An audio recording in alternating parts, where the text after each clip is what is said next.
No, I mean, I'm about to cancel iMovie. Is that good?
What's up, everybody? Can you hear me?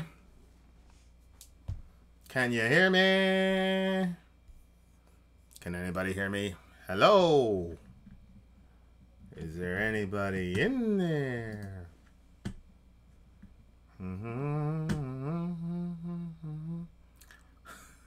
That's just that's how my face looks when there's no sorry. Facts. That's my non-sorry face.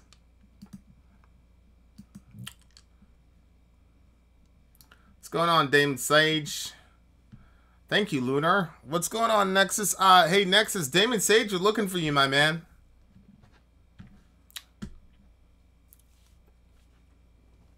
Damon Sage was looking for you.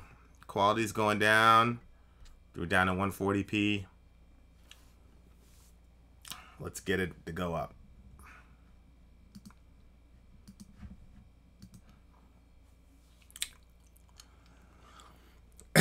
Sori's a tad under the weather.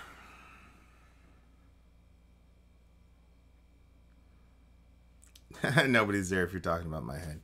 You're a funny chap. Sori's a tad under the weather, so you guys are just gonna have to deal with little old me today. Yes, Matthew Winter, I am live. Fajal. I am live. Let me edit this post right here. Boom. I am not a robot. Save. Submit. And we're back. Oh, there's Sori. What's up, y'all? Better writer, Danny Filth or Nurgle? Danny Filth. Easy. What's up, Lunar? What you up to, buddy?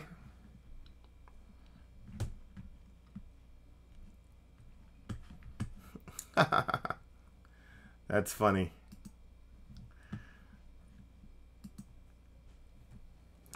So what are you guys up to? What are we talking about today?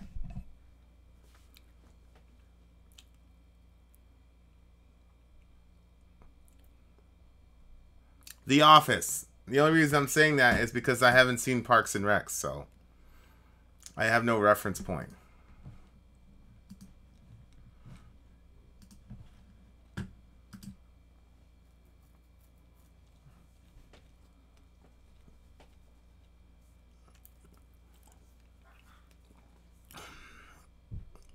Just saw your last Pink Floyd reaction. Cool, Jonathan.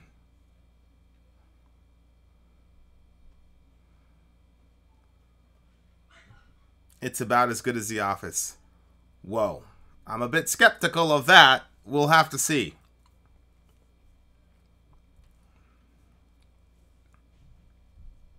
Will you do Vector again? Yes, soon. Whoa. Damon, send me that picture, sir. Cradle person with the cool. What's up, Mandy Flynn?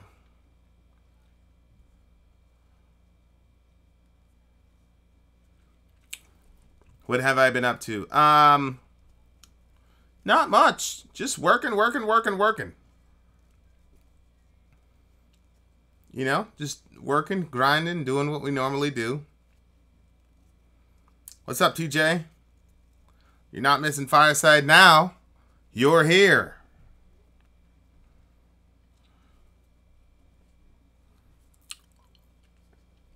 So what are we talking about, ladies and gentlemen? What are we talking about today? Nothing much. Marcio. What's up, Nick? TJ, Alejandro, what do you do for work? I shoot YouTube videos and I manage people. Did you watch that 42-minute lasagna thing? What's up, Aaron? Thanks for doing it at a decent time this time around. Yeah, man. I mean, I don't have a problem doing it like during prime time, like 8 o'clock Eastern. Let's see what happens with Spectrum. Let's see if the internet actually holds up here.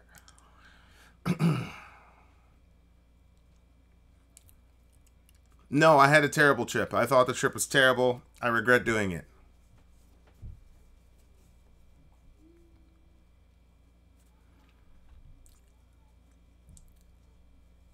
Did we learn any lessons from the Vietnam War? I think we did.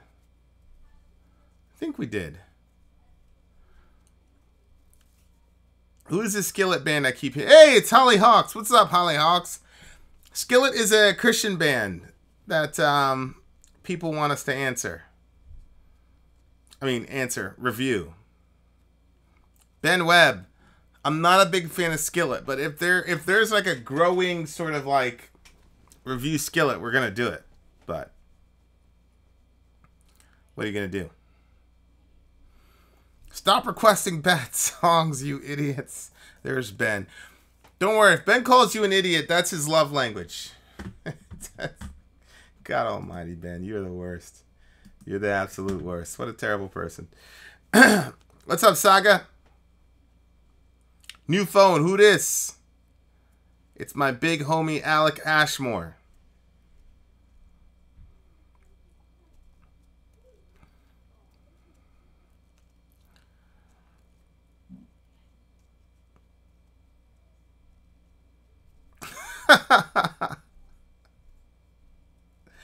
Did you whiten your teeth? No, I did not whiten my teeth. Sorry, he's laughing. What's going on, Mr. Palacios? Vin, do we have time for some serious questions? Yes. Actually, serious questions are preferred. It's getting crowded in here. It's not getting too crowded. It's only 86 people, man. Would you ever review something like Dragon Force or Glory Hammer? Sure, why wouldn't I?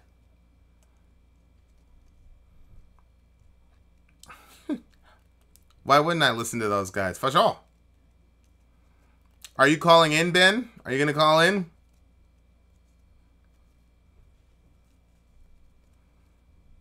David Bowie.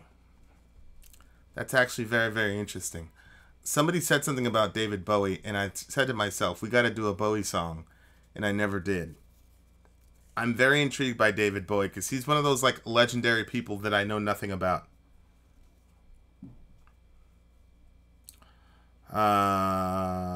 Thank you, Steve. Vin didn't whiten his teeth, he blackened his skin. Is Sori a Satanist? Sori, are you a Satanist?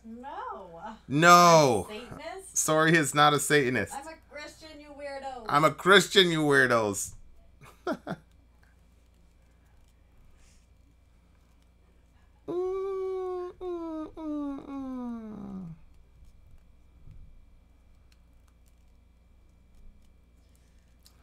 The entire Operation Mindcrime album. Very, very possible. It's a concept record. Very possible. I do not know Aleister Crowley. I have read his stuff. Sori es enfermo. Enferma. Sorry.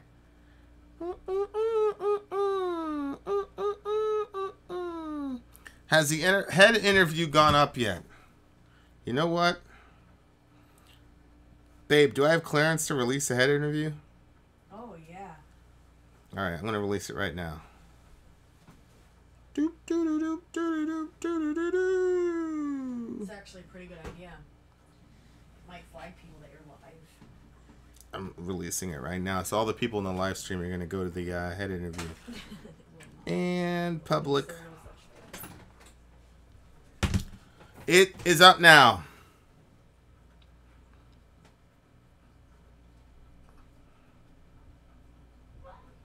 Post-millennialism. Matthew Winter.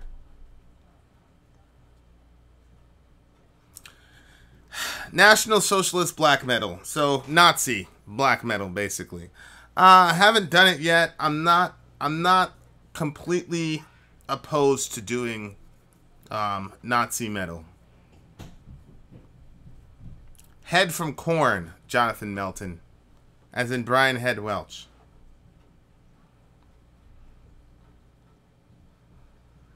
Are you guys going to do a live listen for Pink Floyd The Wall?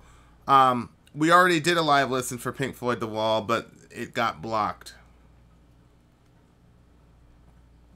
Current politician, probably Bernie.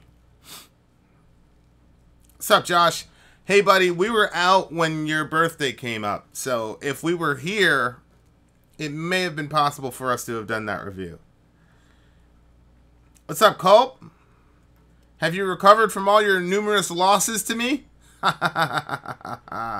Last second loss. Must have been pretty painful. Yes, Nazi metal exists.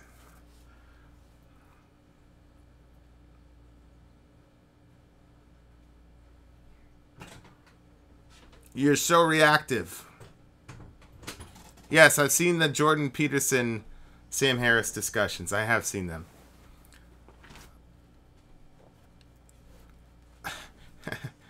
Somebody said, you're so reactive. Isn't that the point of our channel? I think it was a positive.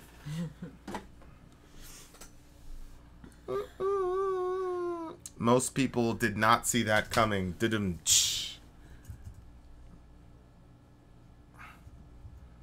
That was a close game. I heard it. I mean, I made it close so that Culpy would feel like he was in it. When will you do Bathory? I don't know. Your thing must be way behind everybody else's. Oh yeah. Yeah, it's super behind.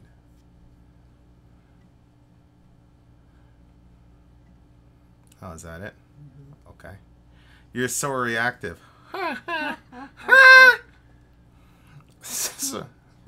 Cultic ritual. Hey guys.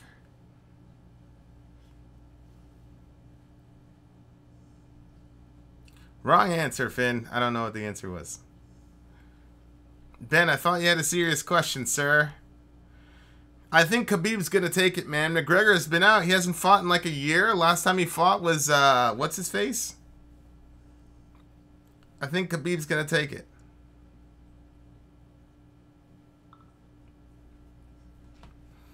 I mean, I don't know anything about it, Alex, so, you know, I mean, I'll let you call that play. I trust you, buddy. Should be an interesting song for sure.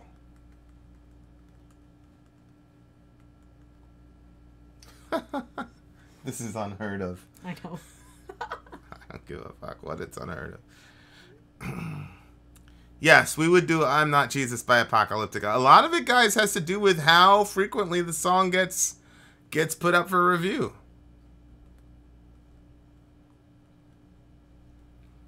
Oh. Well, I mean, it's your call, Ben. Ed interview, not Ed. Head from Korn. That'd be so disappointing. Some yes. interview with some random It's our man buddy named Ed from the band Korn with a C. Clickbait. What are your thoughts on the argument for simulation? We actually did a fireside on simulation. I think it's very interesting. I think it creates a whole bunch of implications, though, for the atheist theist discussion. But yeah, I think it's very interesting.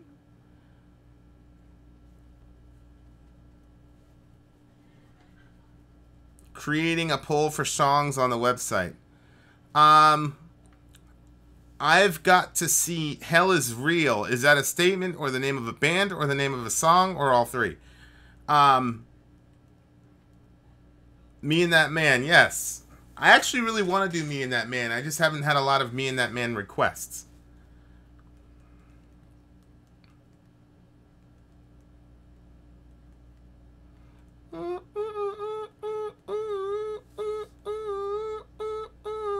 And you bums, you hurtful bastards, we were listening to a lot of Ambient Skies as well. Even though you guys were so horrible to them.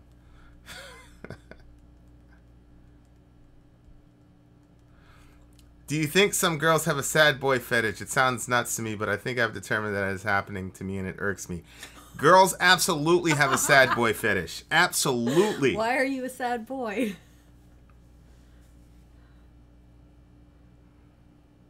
Oh, it's Ben that said that? Aaron Mason, so now you're an Israel-only full preterist? That's interesting. You should probably call the show, Aaron. And then you've got a pentagram as your little thingy?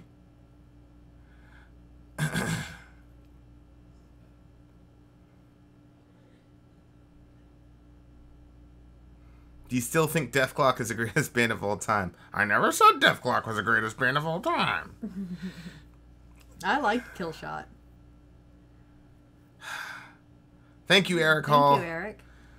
Great Ski, I still don't understand why atheists are so stuck on, do you think atheism is a belief? It's simply a lack of belief.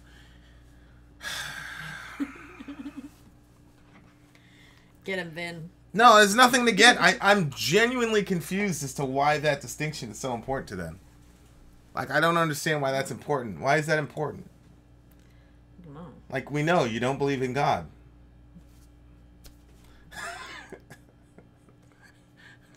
It's still a belief. It's still a belief. Yeah. You believe that there's no God. That's...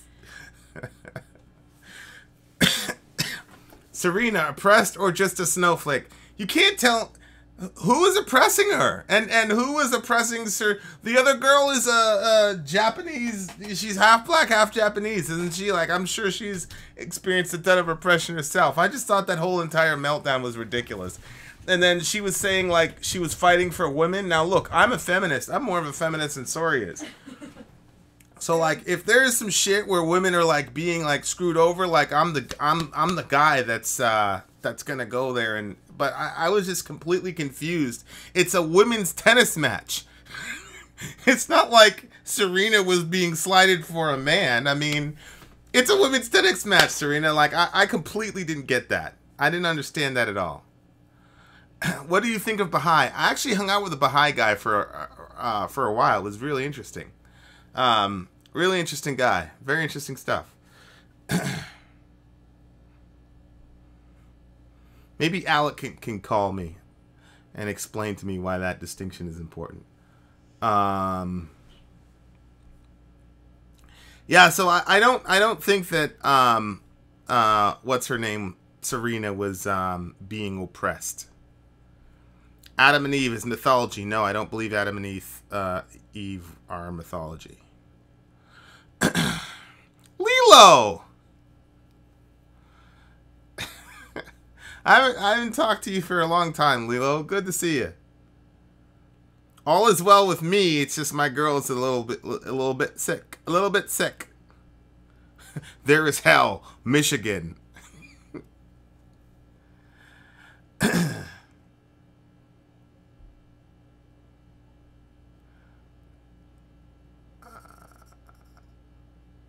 Whoa, hype. Shout out to you. That's pretty cool. We're glad to have you in the village.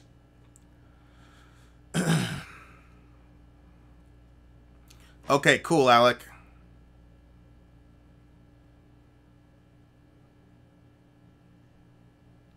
So there's a lot of interesting moving. Go ahead, Nadir. Ismail. It's probably something about Arabic. Go for it, brother.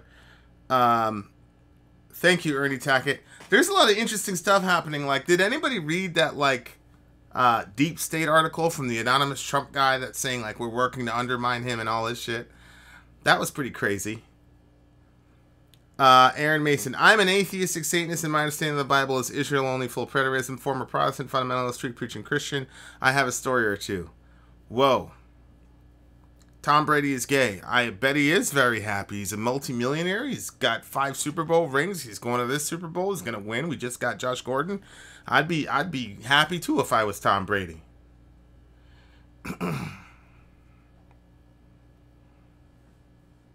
Yes, we are still down to review some Christian metal for sure.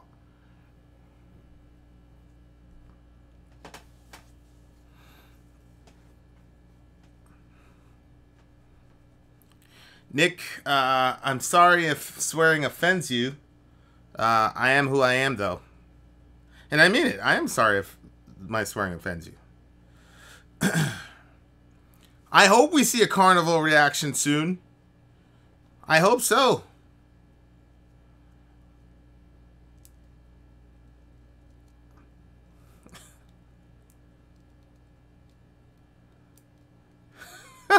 Ryan Garcia, you're funny. You're funny. Hey, it's JT. Nothing to apologize for, my man. Everybody's got to follow their convictions. We're good. No, I'm sure she knows by now that you are not joking about Big Bird, my man. Okay, Greatsky. I still don't see how. What is that?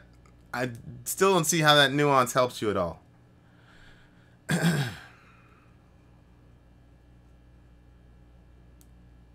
Chicken tendy dipping sauce. There is this sauce from Popeyes. It's called like sweet. It's called Sweet Heat, I think it is, and that is my all-time favorite. It's so good, so good. What's COC? I knew it. Why do you say Arabic words, inshallah? Because, Pony, tell Ian that we're in a fireside. I use Arabic terms because, Muhammad did not invent the Arabic language. I'm saying that tongue-in-cheek. I know that you know that. And the term Allah was used by Christians hundreds of years before Muhammad was even born. But I do like the Islamic practice of including God in really basic things. So, like, I'm going to see you guys tomorrow, inshallah. I think that that's an important practice to recognize that God is the ultimate determiner of whether or not you hang out with your friends tomorrow. I think that that's important. So that's why I use those phrases. Is that the one mixed with, like, honey and spices? Probably. Yes, Hugh. Hail Jesus. I agree.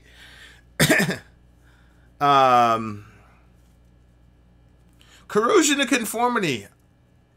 I'm very happy of the Josh Gordon Game of Thrones or Vikings. I'm a little bit more partial to Game of Thrones because the characters actually existed. Whoa, Eric Hall, I appreciate you. Pussifer, we gotta do Pussifer soon. For sure. For sure. Premillennial versus post-millennium. I'm post-mill, so there you are. Vikings, yeah, I love I actually love the characters in Vikings. I don't really care about the characters in what do you call it? Arabic is an absolutely beautiful language. For sure. Scar Symmetry, they're on the short list. I can't tell you what day we're gonna do it, but they're coming soon. Steven, that is actually a really fair question.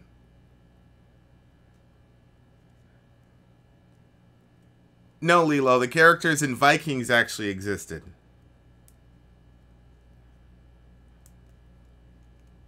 Oh, greatest show on earth, yes. Post-mill is another flavor of futurism. Well, I agree. I'm not a complete preterist. I'm a partial preterist. What's going on, Ian?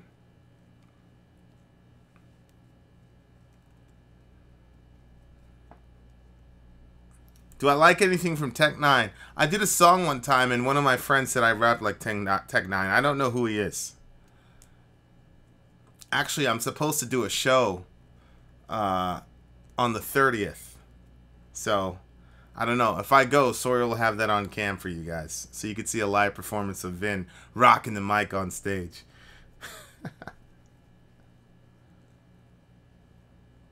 What's going on, Ian? I'm good. 1 John 10:27. What does 1 John 10:27 say?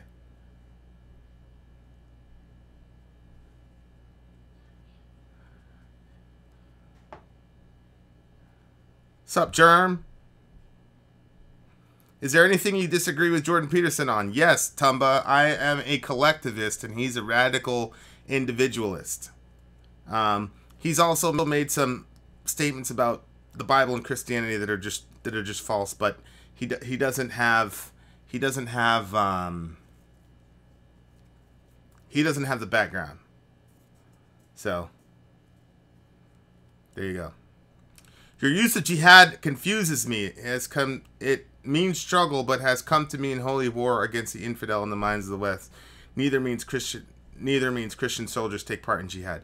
Well, I mean, the term jahada, which is the root word from which jihad comes from, you rightly said means struggle. And in a lot of other Arabic literature, jihad is used all the time just for the plain use of struggle. Jihad was used before the inception of Islam. So, as a Westerner, your only introduction to jihad was about... First of all, jihad doesn't mean holy war even in Islam. The closest you could get to that is jihad fi sabilillah, which means jihad in the way of Allah. But even in Islamic circles, it doesn't mean holy war. So, I mean, it simply means to struggle. That's all it means. And Christians have taken part in jihad.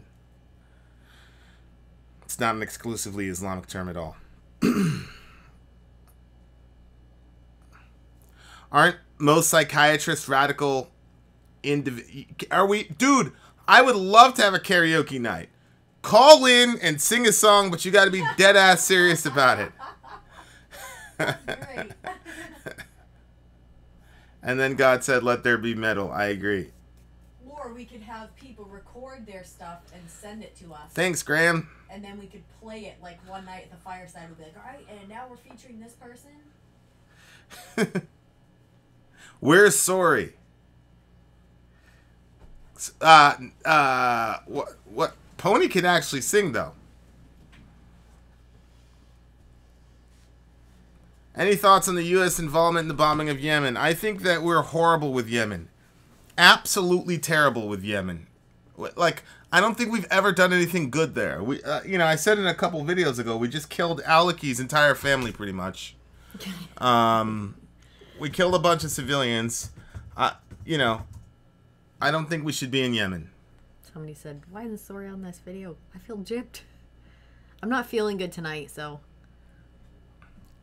Yeah, Jen, and it's this strange thing. It's like, well, why does she dress like that if she doesn't want to be objectified?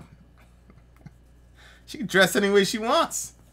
Listen to the music. Listen to her talent. Let her be who she is. Who? Who is that? Yeah, these people like immediately go and sexualize what's her face, the girl from Ginger. I think her name is Tatiana or something like that. Oh. And then some guy was like, "Oh, I would hit that first of all," or "She's sexy as hell," or it's like nothing about her ridiculously amazing lyricism or the way that she has like this ridiculous vocal range. It's just how sexy she is. It's like, what the fuck, man?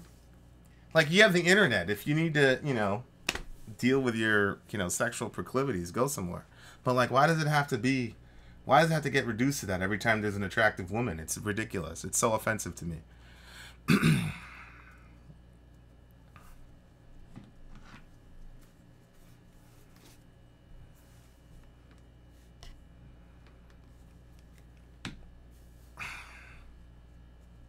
No, Sori didn't sexualize Tori Amos. She was commenting on the fact that she had her legs open in the middle of the performance. Thank you, Greatski. Appreciate it, my friend. Do you still have a connection with Chris? Are you talking about Chris as in the underground metal elitist? If so, yes, that's my guy. I bet you a Thy Art is Murder show would be pretty ridiculous. For sure. Silent Weapons for Quiet Wars. Is that a documentary? Or, hey, Leah, is that a documentary or an actual song? I love the title, though. Silent Weapons for Quiet Wars. Woo! That is good. Do you think human sacrifice, channeling of entities, and all-around Satanism is prevalent in Hollywood's and elites' families? I do think that there's some sort of Hollywood religion, like, across the board. I don't know if it goes as far as, like, human sacrifice, but I do think that, I think Milton mentioned it, like, being a multimillionaire affects your brain chemistry. And so I think living in Hollywood as a multimillionaire should fuck with your brain chemistry, which would then go to deal with how you interpret religion. So I think there's something, I just don't know what it is per se. I don't know if that makes any sense.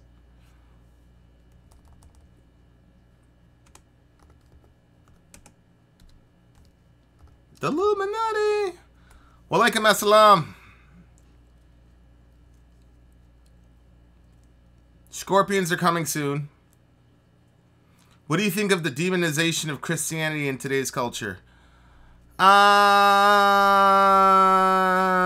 on the one hand, so Leah posted something about Chinese Christians being attacked and persecuted, and that article made me happy because that's how, if Christianity is working properly, that's how it's supposed to go. The demonization of Christianity in the West, particularly in America, a lot of it is deserved. We're horrible to gay people. We're horrible to women. We have a terrible record with black people. We've been on the wrong side of pretty much everything. And so, yes, we're demonized unfairly. We're always mocked in the media. And I'm sure some of that is just unwarranted. But a lot of it is we're just fucking mean a lot of the times. And here's the thing, like, Jesus said offensive shit. There's a reason he got crucified, right? So, I'm not, like, being pro-life, being as radically pro-life as we are in the metal community is not something that's going to get you a lot of, thumbs up. Being a radical theist and criticizing atheism as explicitly as we do is not going to get you popularity points. But I think there's a way that you can do that stuff without being a fucking jerk and being completely judgmental of everybody. And so Christianity in the West gets persecuted. I have a very hard time calling it that. Most Christians have never had their lives threatened once in their life for the sake of Christ.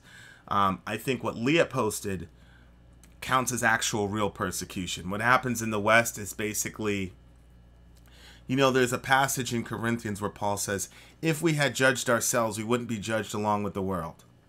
And so I think that it's a gracious thing for God, actually, to allow people to mock us and demonize us in the West so that we can get our act together. But we need to actually listen to these people and listen to their criticisms instead of being so offended and hurt that people would mock us. That's the thing, is like, we're so prideful in America. Like, we believe that people are supposed to treat us fairly, so that we don't listen to people when they criticize us. And I think it's important that we listen to people who are criticizing us. So, there you go.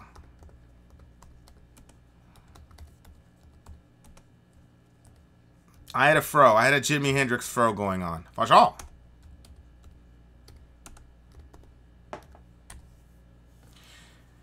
Yeah, if you're going out there street preaching and stuff like that, like, you know, I mean, it's gonna happen to you. We've been out there, people, you know, it's gonna happen to you. But I mean, that's part of it, and that's if you're doing Christianity right, somebody should want to kill you. That's what Jesus said.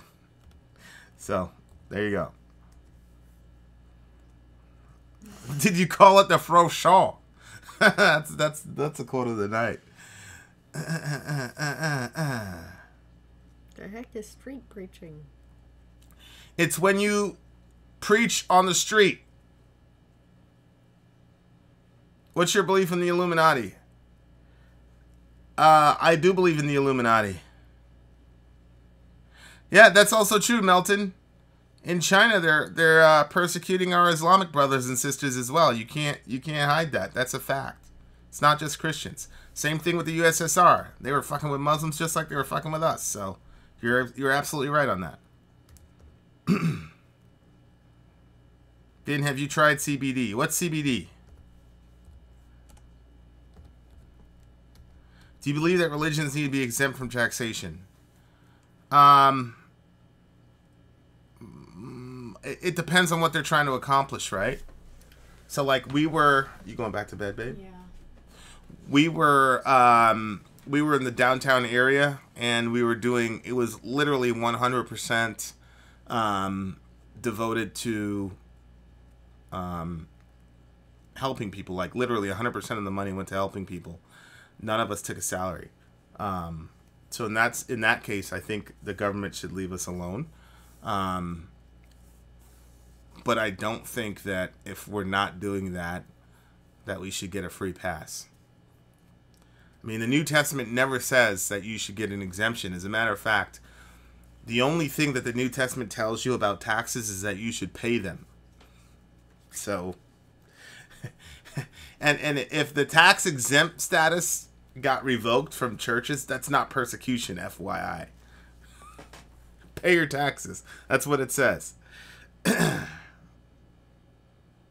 Any chance we'll see you with dreads?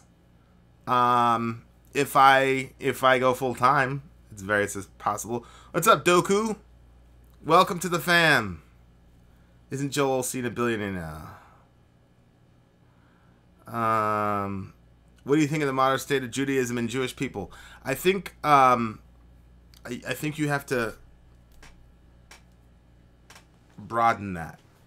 Black metal is racist. I don't know what you mean by that.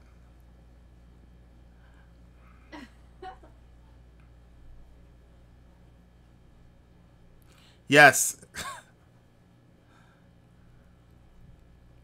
No, I don't believe that belief in God depends entirely on where you were born. You mean which religion you believe? I think belief in God is an innate to human experience. That's why every major culture in world history has some sort of divine being or beings, plural. Who will pray for Babylon? Who said? Was that a ghost song, babe? That was Ghost Bible. That's a good line. Yep. It's a good line. I'd look awesome. In high school, I was in a band for about 4 seconds, and I was gonna grow out my dreads, but then things happened and I moved. Very possible, David Sage. I don't want to get accused of appropriation, though. I am statuesque, homonym, noctum, vampire, but also heavy pyramidal vocalist with standing Artorian opereticism. Desire pansophical Imperator presence, enamor Vikings, vampires, Vin. Well, I mean, come on and show us your vocal range, lady or gentleman.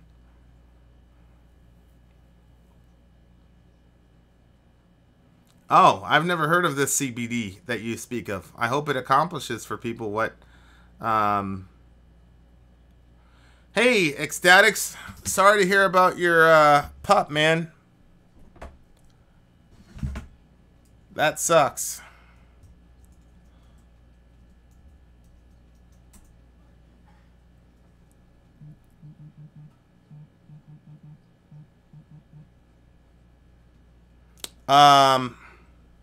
Dear Native Americans? I don't think I watched that one. Resend it, Pony. Did it help music, the CBD?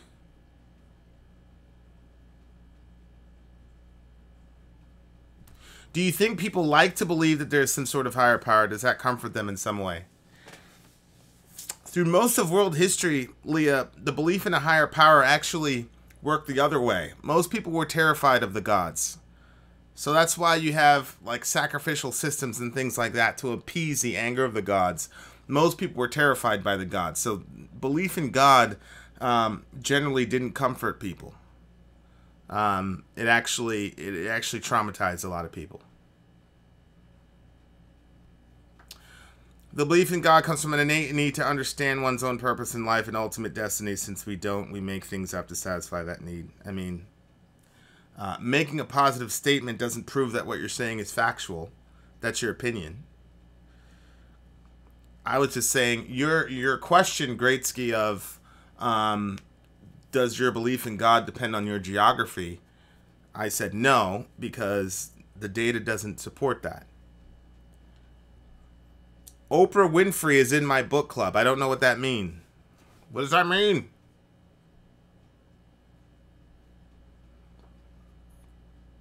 What's up, Barry? Very unusual. I see what you did there. Instead of very unusual, it was very unusual. Do I believe in aliens? Probably. Probably. I probably believe in aliens. Or I probably believe in something that you probably wouldn't characterize as an alien. Yes, I have heard of Angra. Never heard anything by them, though.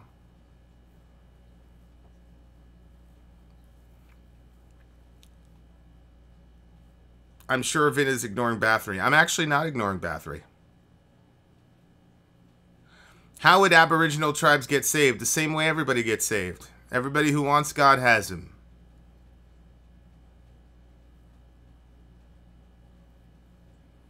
Let's go, aliens and shit.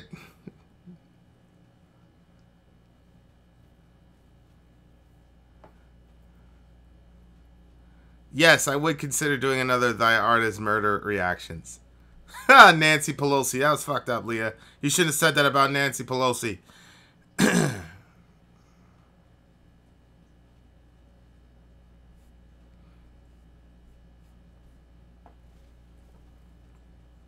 Do you listen to grindcore? I probably do. Yes, Perkinos. Right. What's your thoughts on postmodernism and cultural relativism? Well, I mean, I think that we're reaping the whirlwind. I think that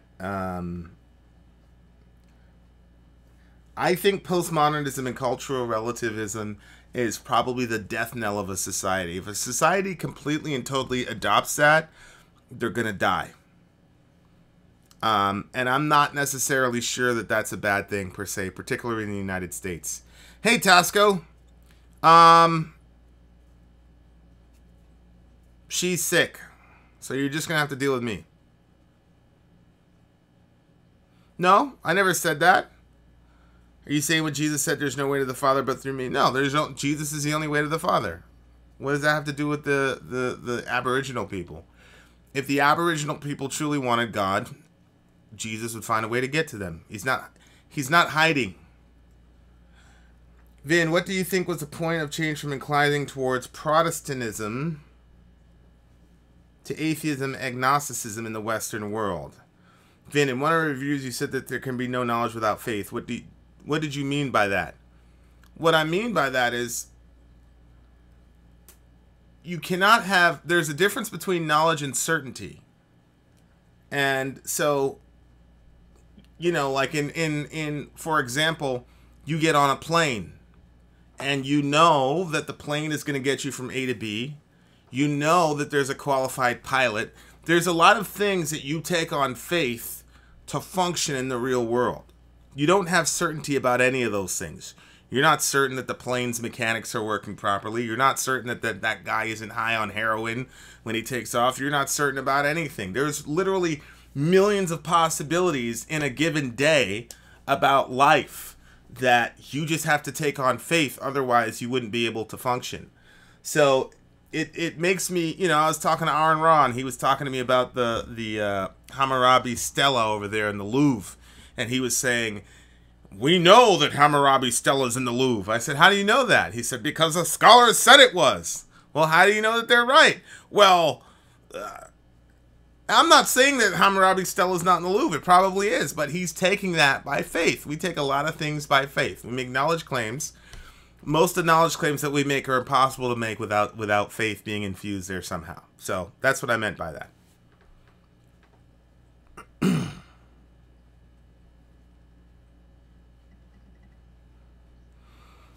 No, I didn't say the death of America would be okay. I said the death of American culture, which is not the same thing. The death of American culture and the death of America are not the same thing.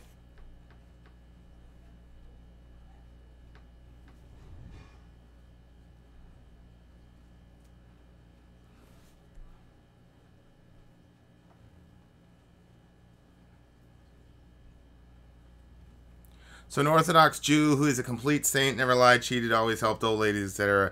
But he stays an Orthodox Jew, doesn't accept Jesus and the Savior. Does he get to go to heaven? Well, first of all, you got to understand, Gio, from a biblical perspective, there's no such thing as a person who's never lied, cheated, or stole. So, if there was a person who was that way, he wouldn't need Jesus, right? Because he wouldn't need anybody to die for his sins. So my answer to that would be, yeah, sure. If the Orthodox person was a complete perfect person with a perfect record, then he'd be fine. The problem is no such person exists in the real world. So, you know, I say this all the time. Like, I'm very, very big on a worldview that actually works in the real world with actual, you know, that comports with human nature. And there's no such person who's never lied, cheated, or stole, or done something wrong.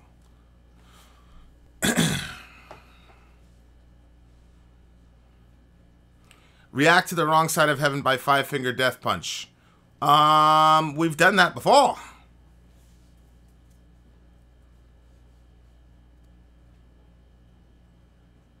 Well, James, I never said knowledge and belief were the same thing. What I said was one is contingent on the other.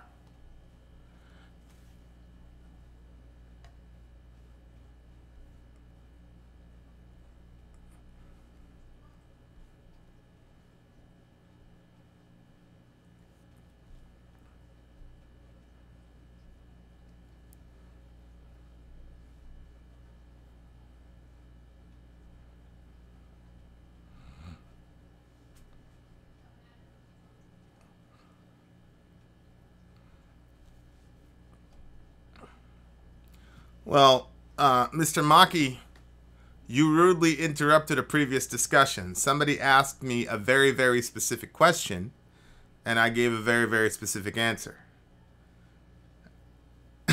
Knowledge is a subset of belief. I agree, Greatsky. What was your question, Blazing Heat? Will you ever review more Cradle of Filth? Yes. Do you feel God intervenes, or is everything predestined? Yes. More Cradle of Filth. Okay, which Cradle of Filth? Most airlines are flown by unstable baggage handlers. That's true.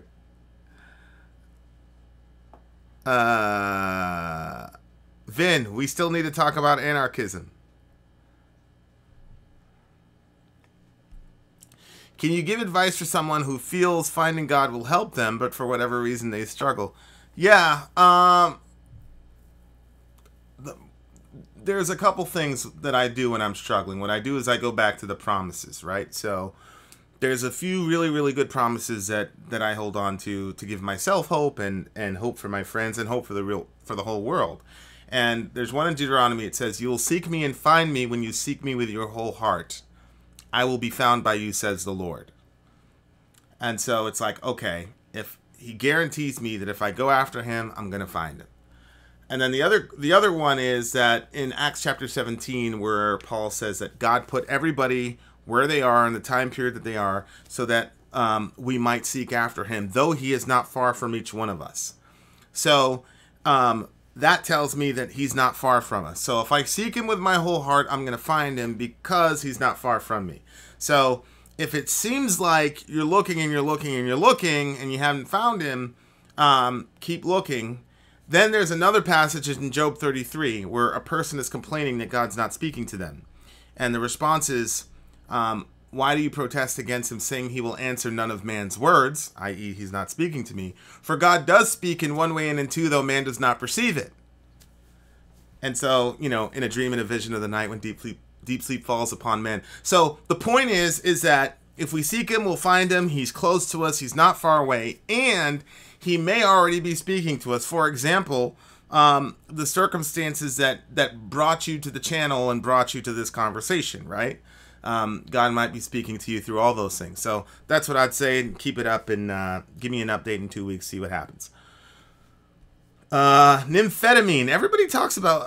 Walaikum assalam, ya Nicholas.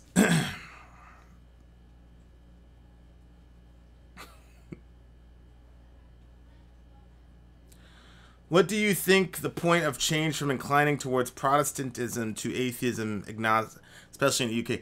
Well, I think once the so-called Protestant denominations became mainline denominations and stopped being black and white about the black and white issues, I think it opened the door to the next generation being agnostic. Because if you're not gonna hold the line on anything, and if you're just gonna have an anything goes religion, then basically it just turns into moralistic therapeutic deism. Just be a good person. Well, that's not what Christianity is. So we started basically saying, just be a good person and you'll be okay. And so if that's the case, there's no reason the entire system collapses if that's your entire message. What's up, HQ Video Dude? The Tool reactions, we're gearing up right now for an entire Tool album review, which means we're going to listen to the Anima album straight through, like we did with Lateralis, and then we're going to do an analysis of every song. Most of the Tool requests are coming from the Anima record, so we're purposely staying away from those requests because we're going to do the entire record. Sori is just not letting me give a date because those are extremely challenging to do properly. Like, you saw how long it took us to do Pink Floyd? It's because we want to do it properly. We didn't just want to half-ass it, so that's why.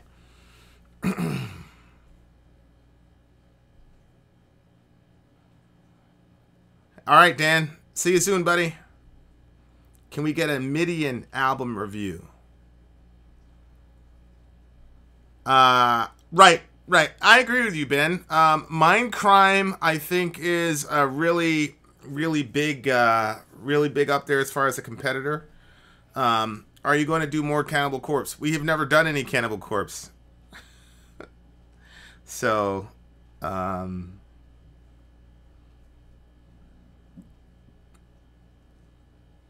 whoa.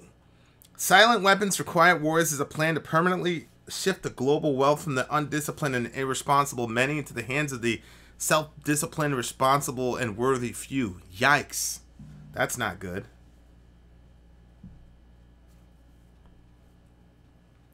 Yeah, that quote, God is a never receding pocket of scientific ignorance. I mean, look, if your primary value is figuring out why something happens, like, the origin of life or how a star system works and blah, blah, blah, and you think that theology is only designed to answer those questions, I mean, science is never going to explain science is never going to give you an elixir for the aches of the human heart. Science is never going to help you deal with guilt. Science isn't even going to give you a concept of guilt. That's not what science is designed to do. There's lots of things in the human condition that science is not going to touch. This is why the pharmaceutical industry is the way that it is. So I know the God of the Gaps thing and blah, blah, blah. Like, those are not the questions that the Bible is designed to answer in the first place. Theology is not designed to deal with those issues in the main at all. You know, when somebody gives me for example, like the rainbow, you know, Genesis says God puts a rainbow in the sky because he's never going to flood the earth again. When I hear about light particles and water and how that creates a rainbow in our optic, blah, blah, blah, I don't go, well, shit, Genesis is wrong. I just go, oh, okay, that's the way in the physical world God decided to hang the rainbow in the planet. So I don't understand that mentality. I agree. Science exists to give us facts, not logic and not passion. Right. Science is dependent on logic. Science doesn't establish logic. There's a lot of things science can't do for us.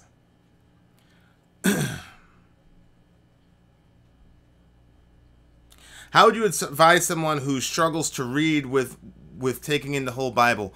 I would just say read Genesis. That's the first book in the Old Testament. And then read the Gospel of John.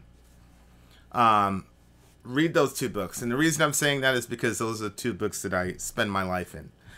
And I think Genesis, John, and then once you get done that, read the book of Romans if you want a thorough explanation of the human condition. It will explain a lot of the comments that you see right now.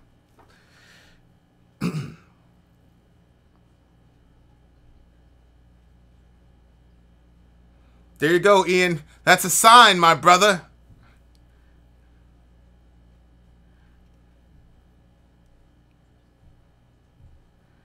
Yeah, I agree, Wolf. I completely agree. Right. I completely agree with you, Matan. What's up, Renee? What's COC? Is COC corrosion of conformity? I have no issue with corrosion of I have no issue with corrosion of conformity. I actually want to do them. I'm actually very intrigued by them.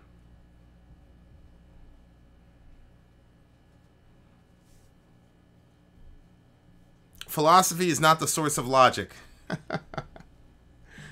No human being is the source of logic. All we can do is discover the laws of logic. They transcend us.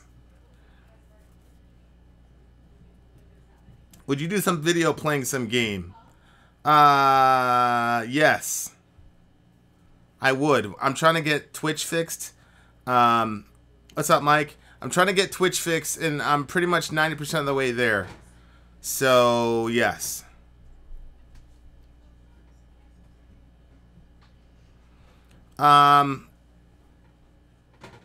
There's a quote, Alec, about Neil deGrasse Tyson said that God exists in the ever-receding ignorance of science or something like that. I don't know. That I don't really, you know. And that was pretty much it. Thank you, William. I appreciate that.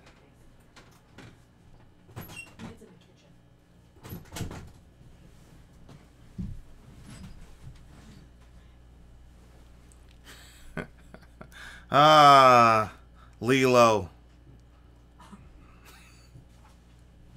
Whoa.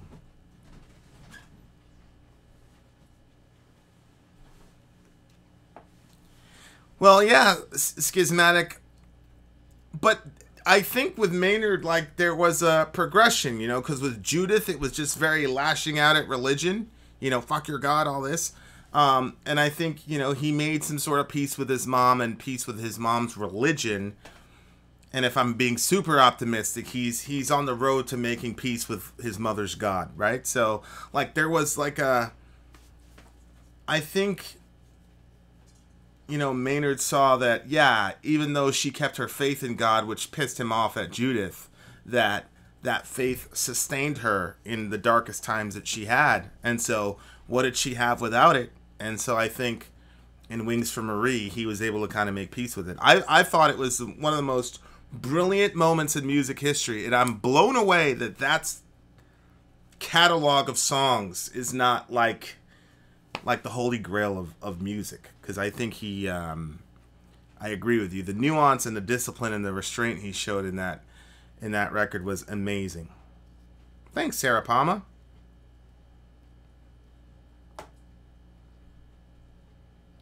Whoa, Sasha from Dubai, what is up?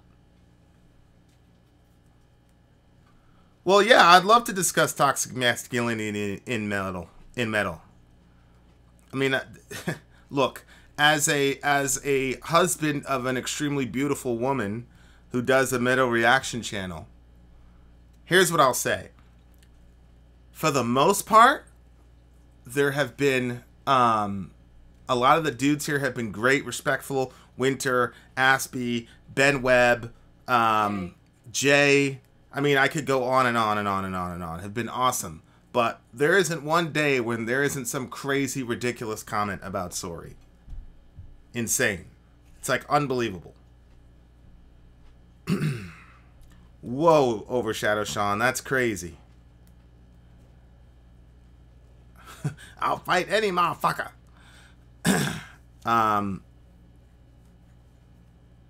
Toxic masculinity pretty much doesn't exist in metal. Okay.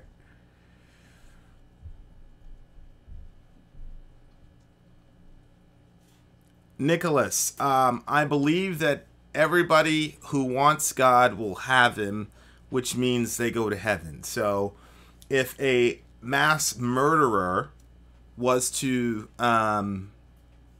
realize that what he did was wrong, then Jesus' death on the cross is big enough for God to be able to forgive him of that sin. Hitler. I mean, that's one of the reasons that, people go, why doesn't God just willy-nilly just forgive somebody? Why does he have to have Jesus die on the cross? Because we have to see how fucked up it is, all the shit that we do to each other and all the shit that we do to God. And so God doesn't willy-nilly hand out forgiveness. It costs him everything. I was just talking to Sori about this. I've got this one boy who is just, I mean, I told Sori, I said, if somebody came to me and said, look, you can save the entire world, your son has to die, I'd say, whoa, it's going to be an empty planet. And I wouldn't think twice about it, and I wouldn't feel bad about it. The whole fucking world would be dead, because I'd never sacrifice my son, ever. And so for God to do that is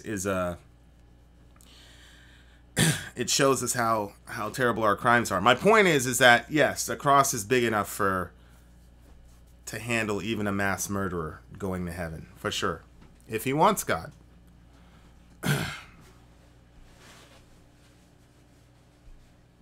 Toxic femininity is worse for society than anything. Come on, Wolf Coma. Who's got their fingers on the nuclear triggers in our country? What are you talking about? Just on a physiological level alone, you cannot make an equivalency between toxic femininity and toxic masculinity. What is your favorite verse in the Bible, and what does it mean? Oh.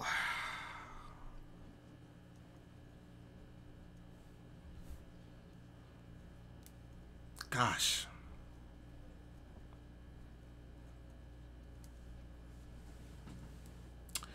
There's a whole passage in Job chapter 33 that probably is my favorite right now. I go through different moods, so I'm not sure. But God does speak in one way and in two, though man does not perceive it, in a dream, in the vision of a night, when deep sleep falls on men. And then it just goes on to talk about this person that he falls into depression, and it says his life draws near to the pit and his soul to those who bring death. Like the angel of death is at his bedside, because he's falling into depression, he's dying.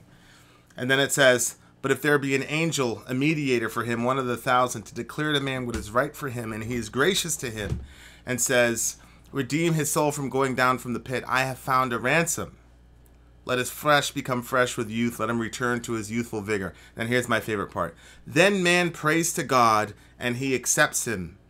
He sees his face with a shout of joy, and he restores to man his righteousness. He sings before men and says, I sinned and perverted what was right, and it was not repaid to me. He has redeemed my soul from going down into the pit, and my life will look upon the light. Behold, God does all these things once, 3 times with a man, to bring back his soul from the pit, that he may be lighted with the light of life. That's my all-time favorite passage, because that's my story.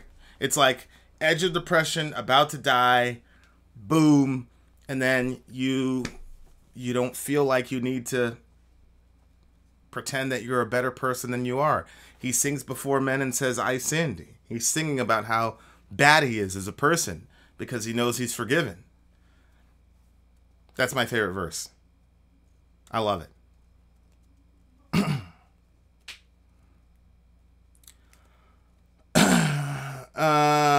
Are you required to profess your love or faith in God, or just know it in your heart? Is there a difference? I think if you have love in your heart that to God, that you won't be able, there'll come a time when you won't be able to help but express it.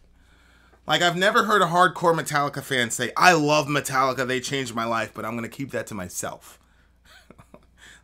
Like, you don't have channels like this that are successful because people are quiet about the things that's closest to their hearts. So, no.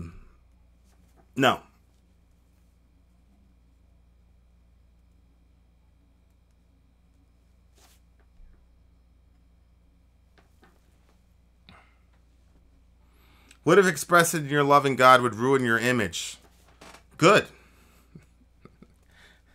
What are you gonna do? You're gonna gain the world and lose your soul? Who cares about your image? I think people are like way too worried about how people are gonna look at them. You know, like, who cares? I don't care what anybody thinks of me. It's very fucking liberating. It could also make you a jerk. So, there you go.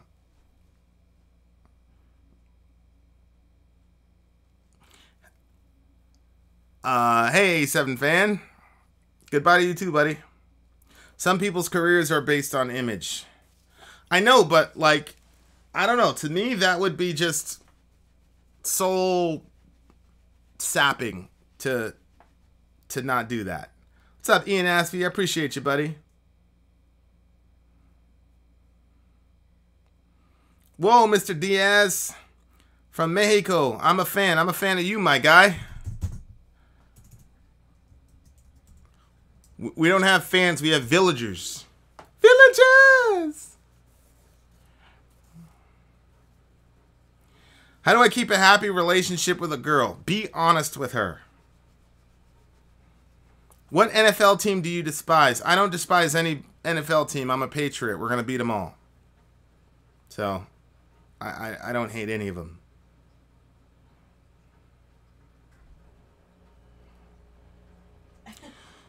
What would be the most severe insult one could say to a Christian? The only thing that would insult me would be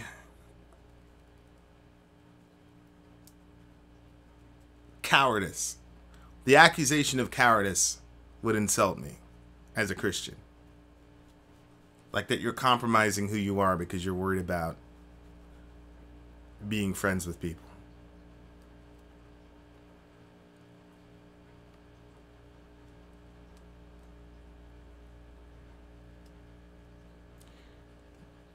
Seahawks. I mean, I'm not worried about the Seahawks. Pineapple on pizza. For sure. Yeah, we got Josh Gordon, man. I'm pretty happy. Randy, we didn't have like half of our receiving core. Who cares?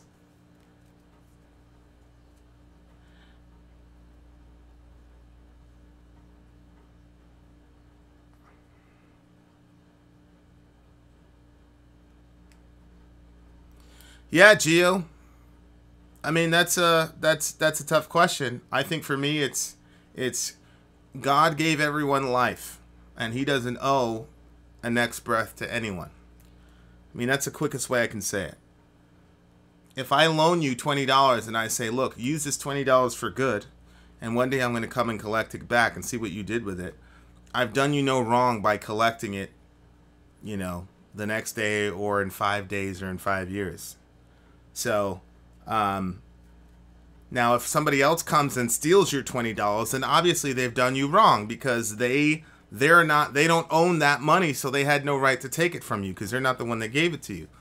But if I'm the giver and I tell you that it's on loan and I'm going to take it back, then I've done you no wrong when I take it back. So when God takes it back, look, from a biblical perspective, everybody dies because God takes them out. Right? So I hear you. I don't think that deals much with the loving God question, though.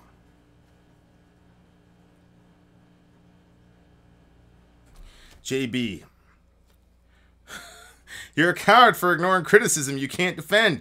You're a defendable coward since you're attempting this live, but you pick comments you can easily attack.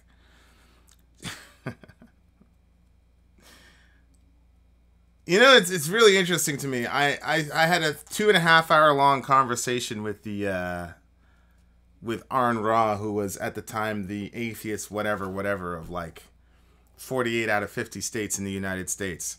But there's people in a YouTube channel that genuinely think that people are afraid of them. How about this, Jay? Well, you're not, Alec. What do you mean? So God gave you the breath and now he owes you your next one? Like, explain that to me logically. Get the emotional language out of it, Alec, and just explain it to me logically. Call me up. So call me up, JB, since I'm afraid of you. Call me up and then we'll have a discussion. The phone line is open. I'm on Skype. Call me up on Skype and we'll have a discussion. But if you don't call me up, that's going to be very telling, right?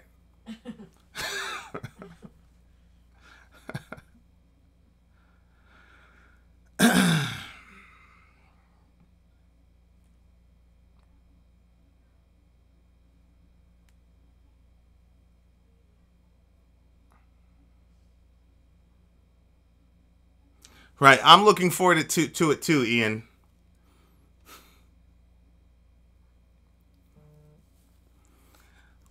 Geoflip, I'm scared of you, Vin. Okay, now here's Jay.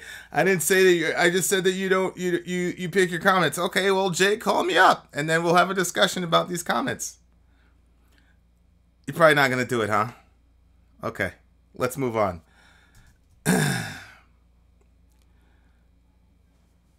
Here's Alec. Supernatural entities did not give me breath. The contraction of my diaphragm coupled with expanding alveoli in my lungs do so. All right, Alec.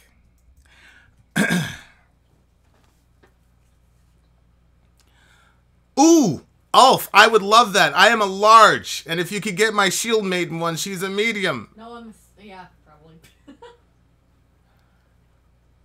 That's not the real Jay, thank you very much. I agree, Jay Dispirited. It's not the real you.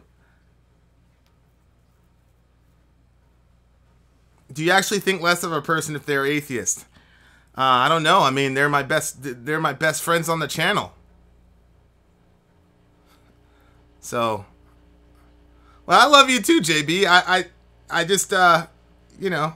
Oh, by the way, it's P.O. Box, Vin and Sori, P.O. Box 7024, Lewiston, Maine, 04243. Dude, if I get some Viking shit, I'm gonna be extremely happy. I know. I'm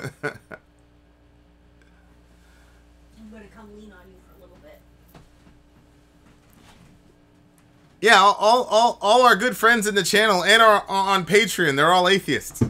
I'm dead ass serious.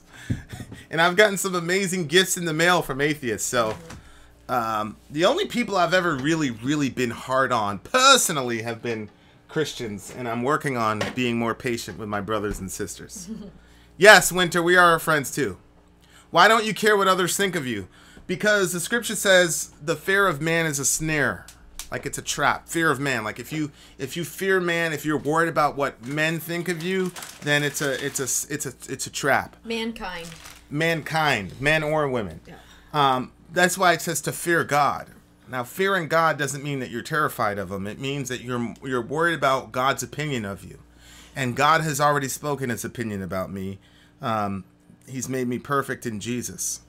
And that he has no condemnation for me. And that he is 100% for me. And, the scripture says, if God be for you, who can be against you? So it's the irony. Don't say it out loud. I mean, if the creator of the universe is on my side, then, I mean, who cares, good or bad, what people say about you? That's the thing. Like, some people, if somebody says something nice about them, they're on cloud 9, and then if somebody says something mean about them, they're back in the dumps, and they're on this, like, yo-yo thing. It's like, if people say nice things about us or me, I'm like, oh, that's cool, But, like, God has already said so many amazing, great things about me, scripturally and personally, that it's like, you can never get off that high. You know what I mean? And so I know there's a lot of things about my personality and about my how I represent God on the earth that need to change. But even in those, he's like, man, I'm for you. We're going to figure this out, Vin. Tomorrow's another day, and you're going to do it the next time. So, and I know I'm an image bearer of God. I represent him on the earth, and so nobody can take that from me. I'm crowned with glory and honor. And I believe it. So, seriously, he acts like it. So, because I believe that, then it's kind of weird being around somebody like that. I don't care. Because the rest of the world's not like that. You can't be manipulated. Why would you create something with a mind only to control it? You'll confuse what you created. I agree, Silver 7. The God of the Bible's not like that, though. So. Somebody said, there's a fuzz on Vin's shirt. It's driving me crazy. It's a hole. So, if someone rejects the preposition that there are unicorns, does that make them an a-unicornist? That's funny. That's very funny. Now, when I say I don't care what other people think, it doesn't mean that if somebody says, you hurt my feelings, that I don't care. There's been a lot of times on the channel where people have left a comment and I thought it was a fair criticism, and I've said, okay, that's fair, or okay, you're right about that, or I didn't know that. So when I say I don't care, I don't mean that. What I mean is it's not going to make me question who I am as a person, and it's not going to bring me up if somebody says something nice about me, or bring me down if somebody says something bad about me. That's what I mean by I don't care. Matthew Winter, I'm an A-Dougist. And it's not like you don't care what anybody thinks. You just have select people that you care what they think, but you don't let their opinion rule you so much that you're not your own person anymore. Jafficus, what does God think of weed smokers? He loves them. There is indeed a hole in Vin's shirt. Oh, so much like the hole in his heart. What a fucked up thing to say to a person, huh? Good Lord. That's just how he felt, because I'm ill and yeah, laying in the bed. But I can still hear the whole discussion. The bed is literally right on the other side of this recording stuff. Thanks, Ben.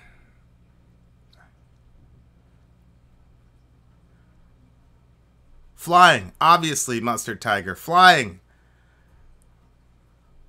Mr. Diaz, I appreciate you. Haken? Thank you, Diaz. There's a band called Haken?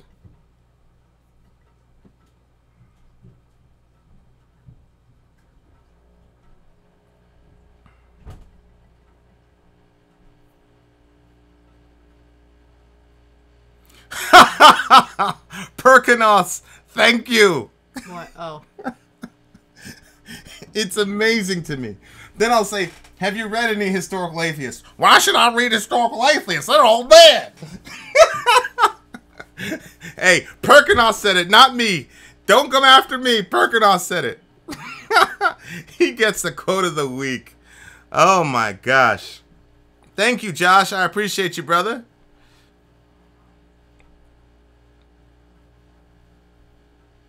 Vin, why do you think you're a spokesperson for God? Do you think it's a sane position? Vin, there are Christians in Patreon. Yes, I agree, Becky Levitt, like you. The majority of them are atheists, but there are some Christians. Lilo, I think you're a spokesperson for God. Too. That's why I say that you're created in the image of God. Everybody's a spokesperson from God. Some of us are telling the truth about him, and some of us are lying about him. That's all. No, Alec, I know you don't all sound like that. Just like I know that you know that not all Christians are judgmental, crazy bigots, but you do know that a lot of them are, right? I actually think that Lilo's question is a legit question, if asked unironically. Well,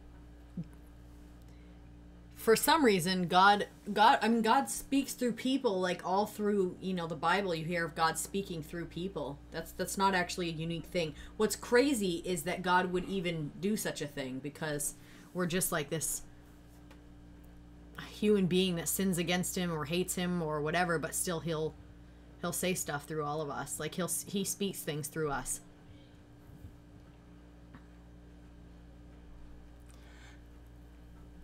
Why do you think atheists enjoy your channel so much? I am not very sure. I don't know why atheists enjoy the channel so much. Maybe I have a theory. Maybe they're not used to people like punching them in the mouth. No, I think that or what it is.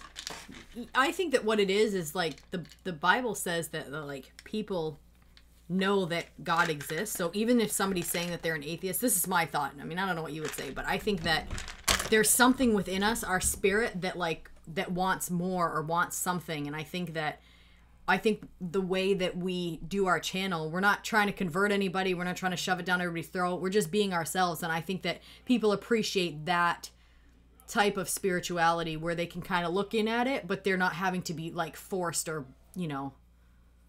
whatever. And I think we're fun too. I think we're very fun. And I think that Sori's very pretty. And Joy, it's a torment.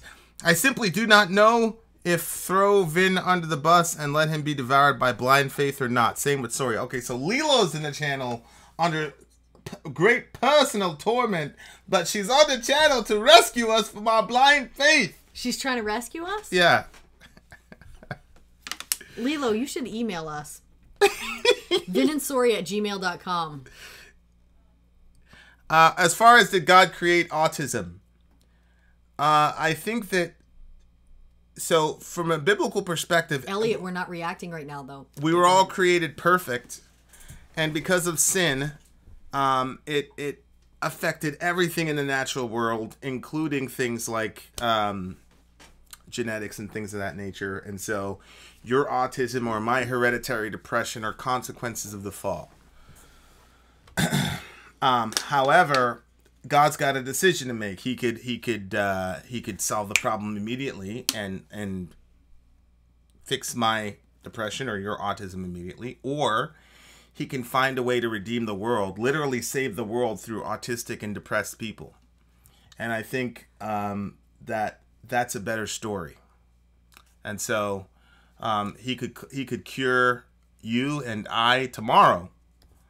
And that would be glorious. But I also think it's a different type of glorious if you and I are able to contribute to the redemption of the world, not in spite of our disabilities, but in and through and because of them. Does God the Father have a physical body? No, Sasha, he does not. I am not a Mormon. No disrespect to Mormons. I'm just saying I'm not a Mormon. That's what they believe. I don't believe that.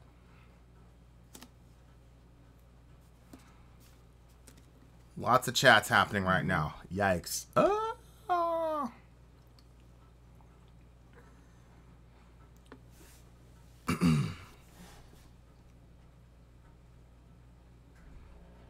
Vin is a cyborg. Hey, Shock the Monkey. I don't think I've ever seen you before. So, what's up?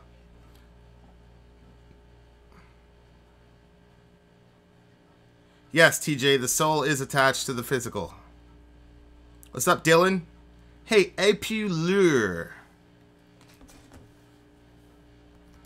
Are there any co-workers in your other work that became a villager? No.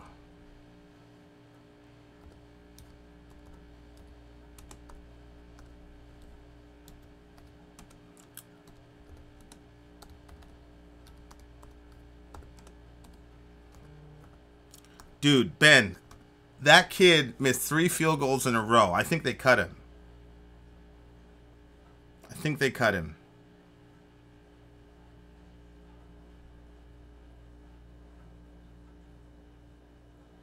Yes, the mighty metalhead. There's lots of historical evidence for the existence of Jesus in Nazareth. Why aren't there any naked ghosts? Well, there's incubi and the succubi, but those aren't ghosts; those are demons. So I guess you could.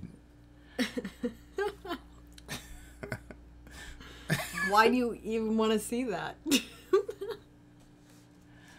I don't know what you're talking about, James McKellen. Maybe you're not even talking about me. Who knows? No, I hope you feel better too, Jen. Why are ghosts always white? Hey, you both genuinely finally. What? Because it always seems like the like bad stuff is black, but it's true. The ghosts are always white. Yeah, but they're always nice. What are you talking about? Okay, James McClellan. I have no. There are 186 people in the chat, and it's going at a mile a minute. You can call me. Log into Skype and call me at Vin and Sori, and then we'll have a discussion because I have no clue what you're talking about. If I've ever seen an angel, I didn't know I was seeing one. So. You can't see black ghosts at night. That's true. People do see like dark, shadowy figures. Remember we did that Aussie thing with the whole thing at the bed, no, Matt? You're right. Hey, it's Majestic Demon Lord. Oh, more people are saying it. Yes, we are married. Yep. Yeah, Vin and Space Sorry, McClellan. We'll have a conversation. Because I don't know what he's talking about.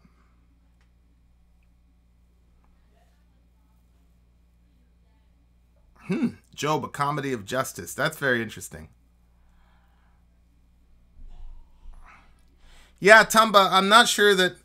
I'm hoping that vestigial organs are not the proof for evolution, because that's not helpful to me. Do you guys hear the story in Britain about a woman who claims to have sex with ghosts exclusively? Don't mean to be disrespectful, but it's hilarious. Ew. I've heard. I mean, there's lots of stories historically about people claiming to do that. What's up, egregious? Ghosts? Oh, yeah. I just said the incubi and the succubi. Yeah, but I don't even know what that is. Those are demons that'll have sex with you. With men and women, etc. It's kind of like the Nephilims. Yeah. Why are you acting crazy? It's because, like, I thought that was done with, like, way back then. We're in Maine.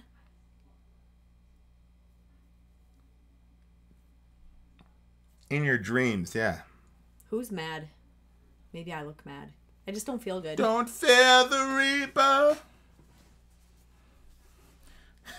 There are also stories about people claiming that God exists. What are your thoughts on the Deuterocanonicals? I think the Deuterocanonicals are important to understand the historical mindset of the folks at the time. Where do I find these succubi? Asking for a friend. Ew, Alec. Same reason only low intelligent people see aliens. I don't know about that. There's a lot of NASA people claiming they saw aliens, bruh. You can't say only low intelligent people see them. We saw aliens. I'm a very big fan of Blue Oyster Cult, at least that one song, so I'm hoping that we're going to have a lot more requests for Blue Oyster Cult. I deal with sleep paralysis. I've faced various demons, some that harass me and others that have tried to assault me sexually. It's scary. Whoa, Sasha. That's tough stuff. Are you into like any occult stuff and all that jazz? What do you think of Jordan Peterson's lectures? I think they're very fascinating when it comes to the Bible. Like I said, I think he's off, but that's not his discipline, so I generally give him a pass on that. Bye, Joseph. I agree, Simon. Sorry, do you still believe we didn't land on the moon? Yeah. Well, McKellen, it's not that difficult, bruh. I think it's very possible that the Earth is round, though. Just... They're going to believe you. Load up your Skype, we'll have a conversation. Here's my request. Every time someone requests a ghost song, you should play the Blue Oyster Cult song they stole the riff from and see if anyone notices. Whoa! Yikes. Alex Jones. Benjamin. All right, bub. Look at that, Sori. The earth is round. Sorry, that's nuts. We did land on the moon. How do you even know that, Becky? How can you prove that? Have you ever had any paranormal encounters? Yes. Yes, I've had numerous Hey, Mr. Diaz. I don't know how that transfers, but that seems... He's been doing a lot of those. Greetings from Mexico. I appreciate you, my brother. The earth can be round and flat at the same time. You mean disc-shaped? I hope so too, bub. See, look. The earth is round. Just like a pancake. Next up, Jonathan. Yeah, that'd be pretty cool, huh? Paranormal, please explain. Well, obviously, JB, I don't think that... I believe that when the Bible speaks historically, that it's actual history. So I think that the metaphorical import that he draws from them doesn't necessarily need to be divorced from history. So, for example, George Washington is an archetypical character, right? He's the guy, the reluctant hero who takes on a great responsibility, fights against great odds, and overcomes, right? Well, that actually happened historically. There's a lot of metaphorical import you can draw from George Washington as a character. So that doesn't mean that he didn't really exist or he didn't really do what he did. It just means that he did something and it's a template or an archetype of the human experience. So that's why I think Peterson breaks down. Like, he sees Cain and Abel and he goes, whoa, you can get a lot of great information from it. Well, great, but why do we have to say they never existed? You know what comes up in basically every single chat? People asking about that story where the prophet called the bears to go after the kids. Yeah. Didn't we talk about that in our very first fireside? Yeah. Yeah, look back in our first fireside and we answered that question. I'm a fan of Thomas Aquinas, Captain. For sure. Why do we have to say they existed? Because they existed.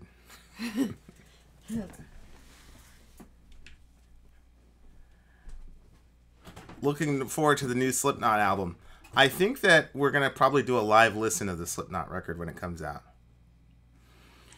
Vin, do you think that some of the messages of the Bible could have changed or lost over time simply due to different translation and how translation aren't always accurate? Well, I think that a mistranslation is a different issue than losing the message in its entirety. So I have a Greek, Hebrew, Aramaic lexicon, digital lexicon.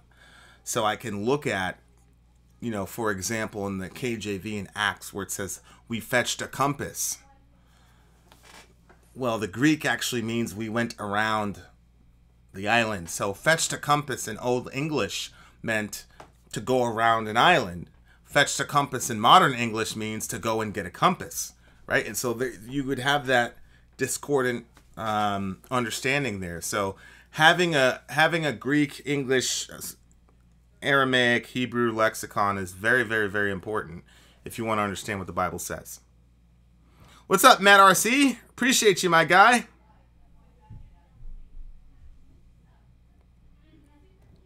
Vin, I've requested this before, but have never got a real response, even though I know the answer is likely no. But the album Atavism by Slow Feg. I've never heard of those guys.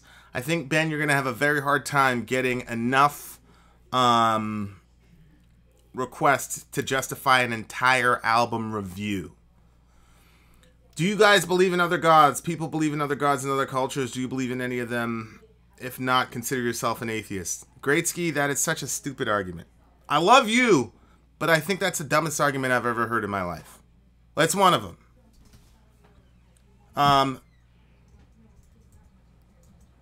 If an atheist wants to call me and make that argument, call me and I'll show you why it's a dumb argument. Do you understand Aramaic and Hebrew? Very shwayet. Anam about a shwayet Arabi.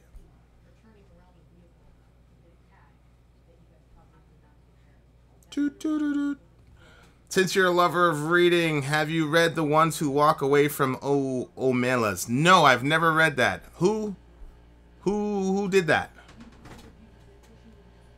El Vitae. Yes, we will revisit El Vitae. Can you remove this from my presence?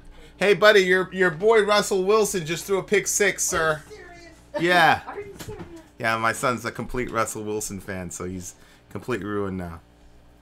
What's your phone number? Michael Strake. Get us on Skype. Vin and Sori at Skype. So go on Skype and call us up. Vin and Sori. A lot of people with opinions today. Not a lot of callers for some. I'm out of here. Not a lot of callers for some reason. Yeah. Quiet night. No, it's not a quiet night. A lot of opinions. Just not a lot of callers. Oh. Strange. Scarred? Avatism is a good album about human behavior. Okay, Ben, how long is it? How many songs are in it? What's it? Do you guys mind praying for me? You don't have to do it during the stream. J-Jam, I will definitely pray for you. Where? What do you want? What do you want prayer for? You can either say it here or you can email us. vinandsori@gmail.com. Vin, do you think there'll be a holy war soon? No. No, I don't. I would like to call, but I've got the man sick. I know that, Majestic. You've called a bunch of times. In a universe stripped of consciousness, what would happen to concepts such as flat around? That's actually a very good question. I think that we wouldn't have those concepts anymore. Charlie, the Heimlich. God doesn't mean that you strip all logic from the situation.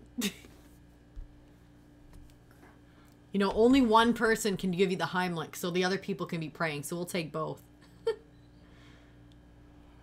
Vin, can you pray for me? Lottery, 250 million. Hey, Ryan. That was funny. The Doors. We got to listen to the Doors again. That's right. We promised people a quicker Doors reaction. That was like 2 months ago. Do you think non-Christians are damned? I think that everybody who wants God will have him. I don't care what you call that. Whoever wants God will truly have God. If you don't want God, then you won't have him. Jared. Oh, you liked it. Nick, you need prayer as well. Didn't Nexus make a spot on the website for prayer requests? He did. Yeah, go on our website, vinandsori.com, and search around for our... If you don't want to mention what the prayer request is for on the chat, then do it there. If you're good with mentioning on the chat, then great. Yep. Or you can also email us, vinandsori@gmail.com. Okay, we have a caller. Who's this? It's James. It's the big homie, James. What's going on, James? I'm just chilling tonight. I was just tripping over what you were saying earlier today. I was just like, whoa. I had to say something about that one. Okay, what was I saying? I love watching you guys. Well, you were talking about something, I'm trying to remember. There was so much stuff rolling through the comments. You were talking about something about, like your belief system, or your belief in God, belief in the Lord, giving you license to feel it. You didn't say this exactly, but you led towards it, as if your beliefs gave you license to say and do whatever you like. Almost, it's sort of like, I believe in God, therefore he accepts what I do, and as long as I believe that I'm doing the right thing, that is well and good, and that if anybody disagrees with that, then I don't really have to listen to them, because I believe that what I'm doing and what I'm doing and what I'm saying is okay and is right, because I believe that the Lord has my back in whatever I do and say. And that's a very, very dangerous thing. Well, for me, You know, for me, that's a very, very dangerous way to believe in God, because that gives you license to do anything. And Well, that has given license for people to do some very awful things in human history. well, if I said that, I'd agree with you, but I didn't say that. What I said Well, was, you didn't say that exactly, but that's the impression that I got from it, and I could see from the comments that that's the impression that other people got. And if that's the impression that you're belying, then, you know, you've got to watch that, because, you know, people might decide, well, you know what, I should believe in the Lord in the same way. well, You know, no, and that gives me a license to do what I want and say. I mean, I don't know. I mean, if you read Romans 6, Paul was accused of license. So if you're appropriating grace appropriately, people will accuse you of the same things they accused Paul of. I've explicitly stated on numerous occasions that there are many things that I need to work on as a person. So Yes. what I'm talking about, though, is, and I think I made it pretty explicit, but, you know, I'll take your word for it. Maybe people misunderstood. What I'm talking about is, I notice that with a lot of people, their mood is contingent on how people view them. So if people say something good about them, or if people say something appreciative about them, they're up in the sky, and then somebody says something negative about them, they're down in the dumps. And what I was simply addressing was, whether somebody says something good or ill of me, I'm primarily only worried about what God thinks of me. I'm not worried about what man thinks of me. The scripture says, the fear of man is a snare. It's a trap. If you're a person whose emotions in life is dictated by other people's opinion of you, then you're going to be held hostage to other people's thoughts of you, and then your actions are going to not be your true real actions. They're going to be actions that you're doing to gain the approval or avoid the disapproval of other human beings. And I think that's a terrible way to live. I fear God. Yeah. Hold on. Yeah, let me just finish. Totally agree with that. Let me finish this point and hand the ball back off to you. I fear God and not man. And what I mean by fearing God is I'm just worried about his opinion of me. And so because the scripture says that God is 100% for me, even when I'm wrong, Hebrews 12 says that God disciplines those he loves. So even if I'm wrong and he says, Vin, you got to not do this, you got to not do that, which happens every day, my understanding that I'm loved doesn't get shaken. He's only correcting me because he wants what's best for me. He's only correcting me because he loves me. But that doesn't mean I can do whatever the hell I want. It actually means the opposite. It means that he's telling me now that the best thing for me to do in this moment is to change this bad behavior, this bad mindset, or this bad way of treating other people that he loves. So that's what I mean by that. Go ahead, it's your turn. Yeah, I mean, like, it's still just a dangerous, slippery slope that you walk down. You know, I agree with everything that you said, but it's still a dangerous, slippery slope because, you know, I think what many people believe, especially nowadays, you know, in the U.S. in particular, and Christianity in particular, is the other side of that message, where it is, you know, the Lord is behind me. We can do what I want, and what we do is divinely backed, you know, and that has led us down so many bad roads, you know, that you can't count them. You can't even count them all. It's not even worth mentioning them, because we all know what they are, you know. But it's the way, the impression that when you had said that just now, like not just now, but a couple of minutes ago, about a half hour ago, the way you had said that, you know, it was just like, it's like, I don't care what anybody, you know, thinks about me. You know, it's just like, the only thing I care about is what God believes in me, you know, and I believe, you know, that as long as I stay true to myself and stuff like that, I've always felt like you should always walk watching behind you to see the wake of your passing. because you never know what has been left behind until you look behind you and see that your wake, you know, has hurt someone, has maimed someone, has damaged someone's psyche in such a way that what you thought was the right thing turned out to be something awful. And I've had personal experience with that, you know, where I thought I was doing the right thing, and it's, you know, I think we all have in some way, shape, or form. But it's like, but when you start evoking the Lord in that way, without a care as to what others may think of you, as you know, as if your image, what other people think of you isn't an important thing, you know, because it's your not. image. To me, my image in the face of other people is not important to me at all. Not at all. And I don't see. Hold on. I let you talk. It's my turn But now. it should be. Hold on. I let you talk. Show me in the Bible where I'm instructed to worry about what other people think of me. I'm not saying that, but I'm not saying not all of the word of the Lord is in the Bible. Well, the problem is, James, is that the Bible tells me the exact opposite. It says the fear of man is a snare. Worrying about other people's opinion of you is a snare. And secondly, I've seen it worked out in the real world.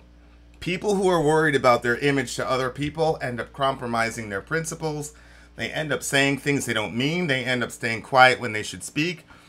There's a whole host. I mean, look, we tell kids not to fall into peer pressure. No. There's a trap. There's a trap that is being laid by that. Of course there is. Right. But there's a trap that's being laid. Of course. Right. But to say that I should therefore ignore my image in the eyes of those who behold me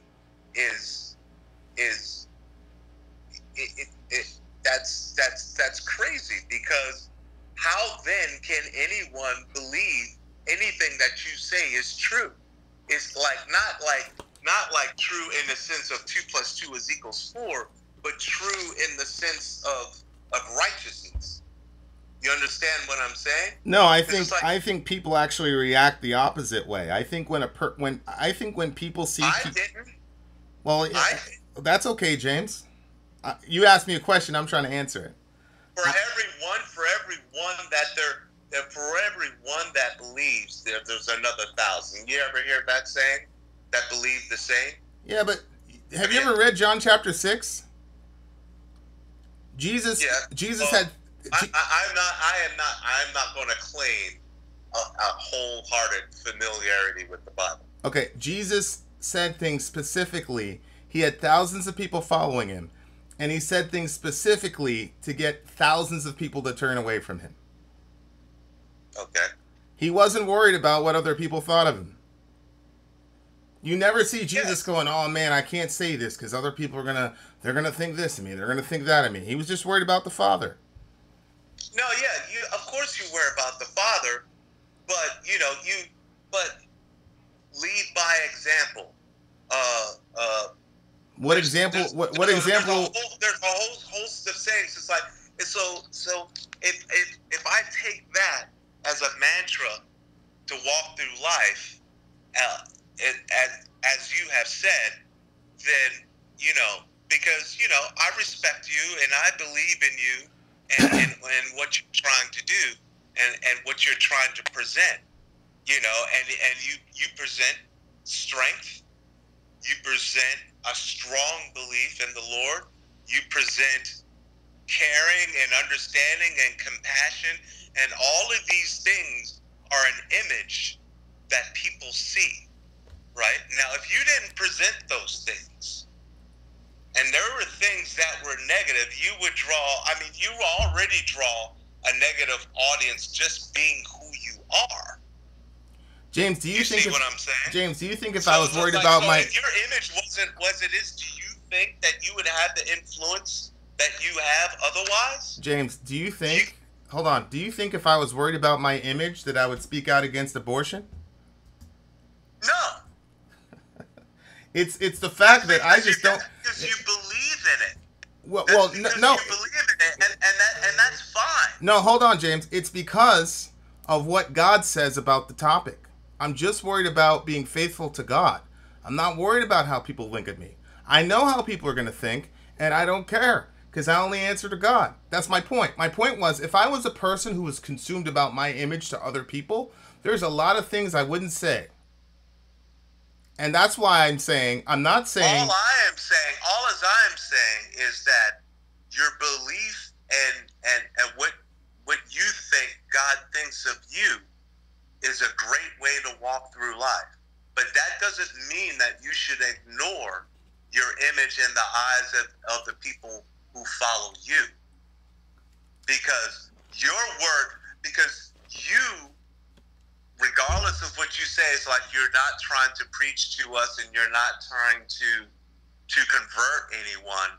It's like the fact of the matter is that there is a possibility that you are converting someone and that your image has something to do with that.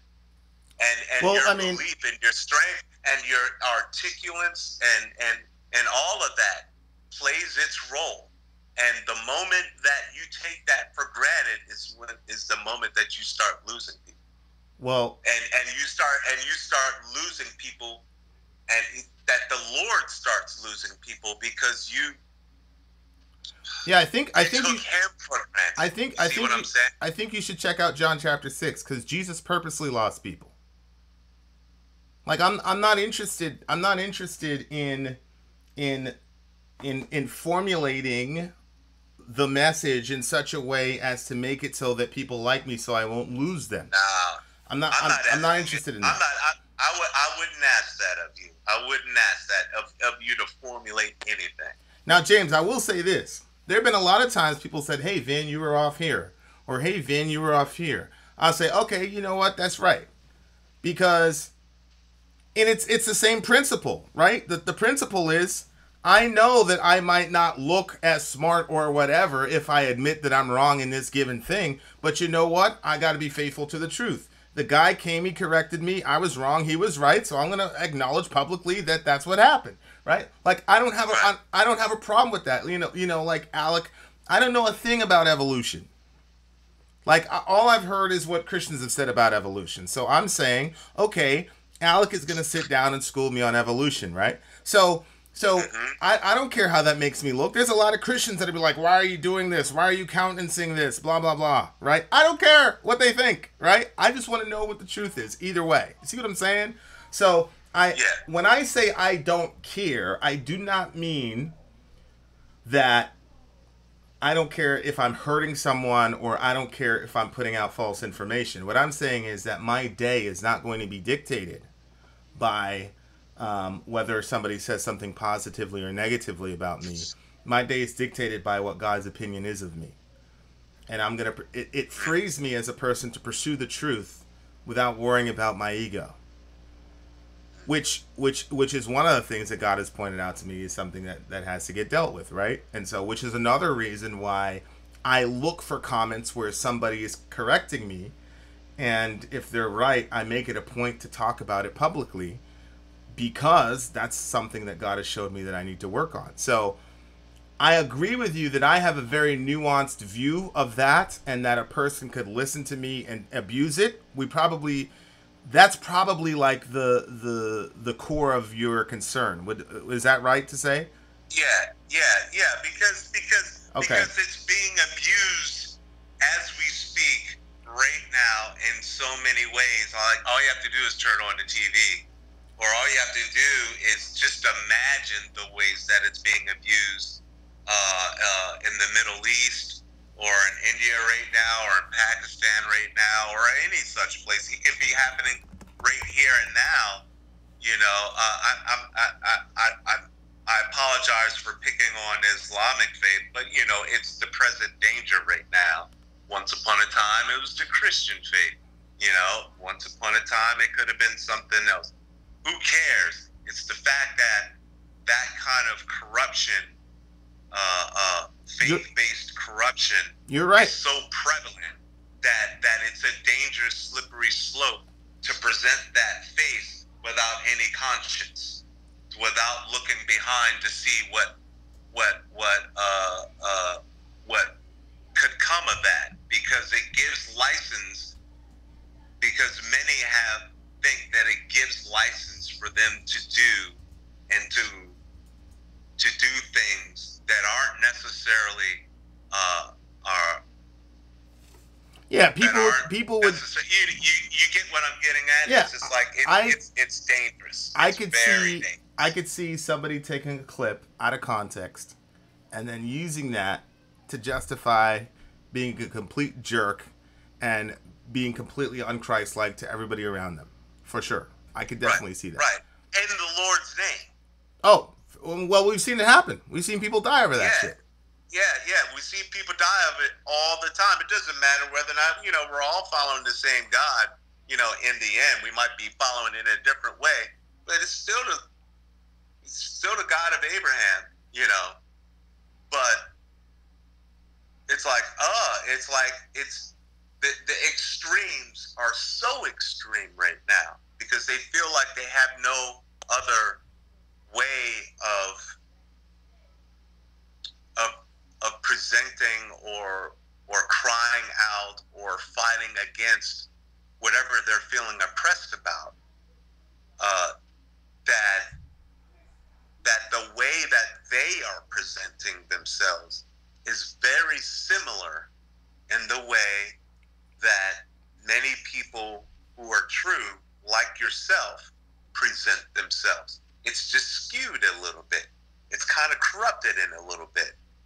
It seems the same on the surface, but then afterwards, after you start digging deep, you're like going, "Whoa, there's something wrong here, yo." And and I'm tired of people ignoring that as if that isn't happening and not even speaking about it because they feel like, well, if we speak about it, then we can't be true ourselves. And it's like, no, it's just like that kind of corruption needs to be spoken about more. If you're going to speak about the Lord and you're going to speak in that way, then you also got to speak about those dangers as well, because that has led us to the world that we live in today. Yes. But before you go though, so I'll make sure to take care of that nuance on that side. But on your side, worrying about what other people's opinion of you has also killed lots of people.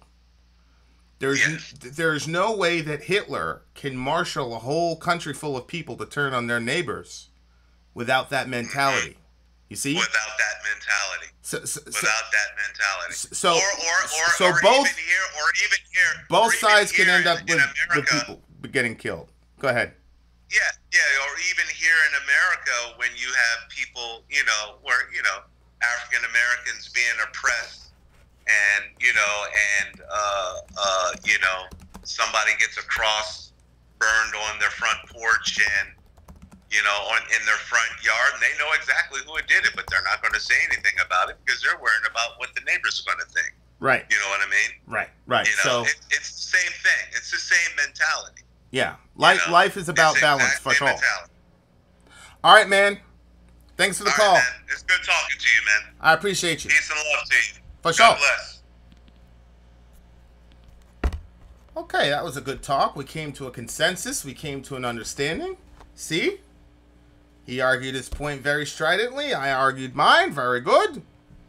I'm on the clock, guys, so if anybody else wants to call, that would be cool. Tell them how Burps ironically wants to call in. All right, Burps ironically. What do you want to debate about? Call us, Burps ironically. Vin and Sori. Tell them explain that it's Skype, then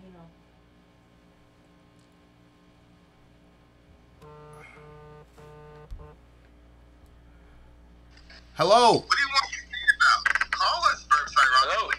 Hello. Who's this? This is Great Sky. Great Ski. Okay. What's up, buddy?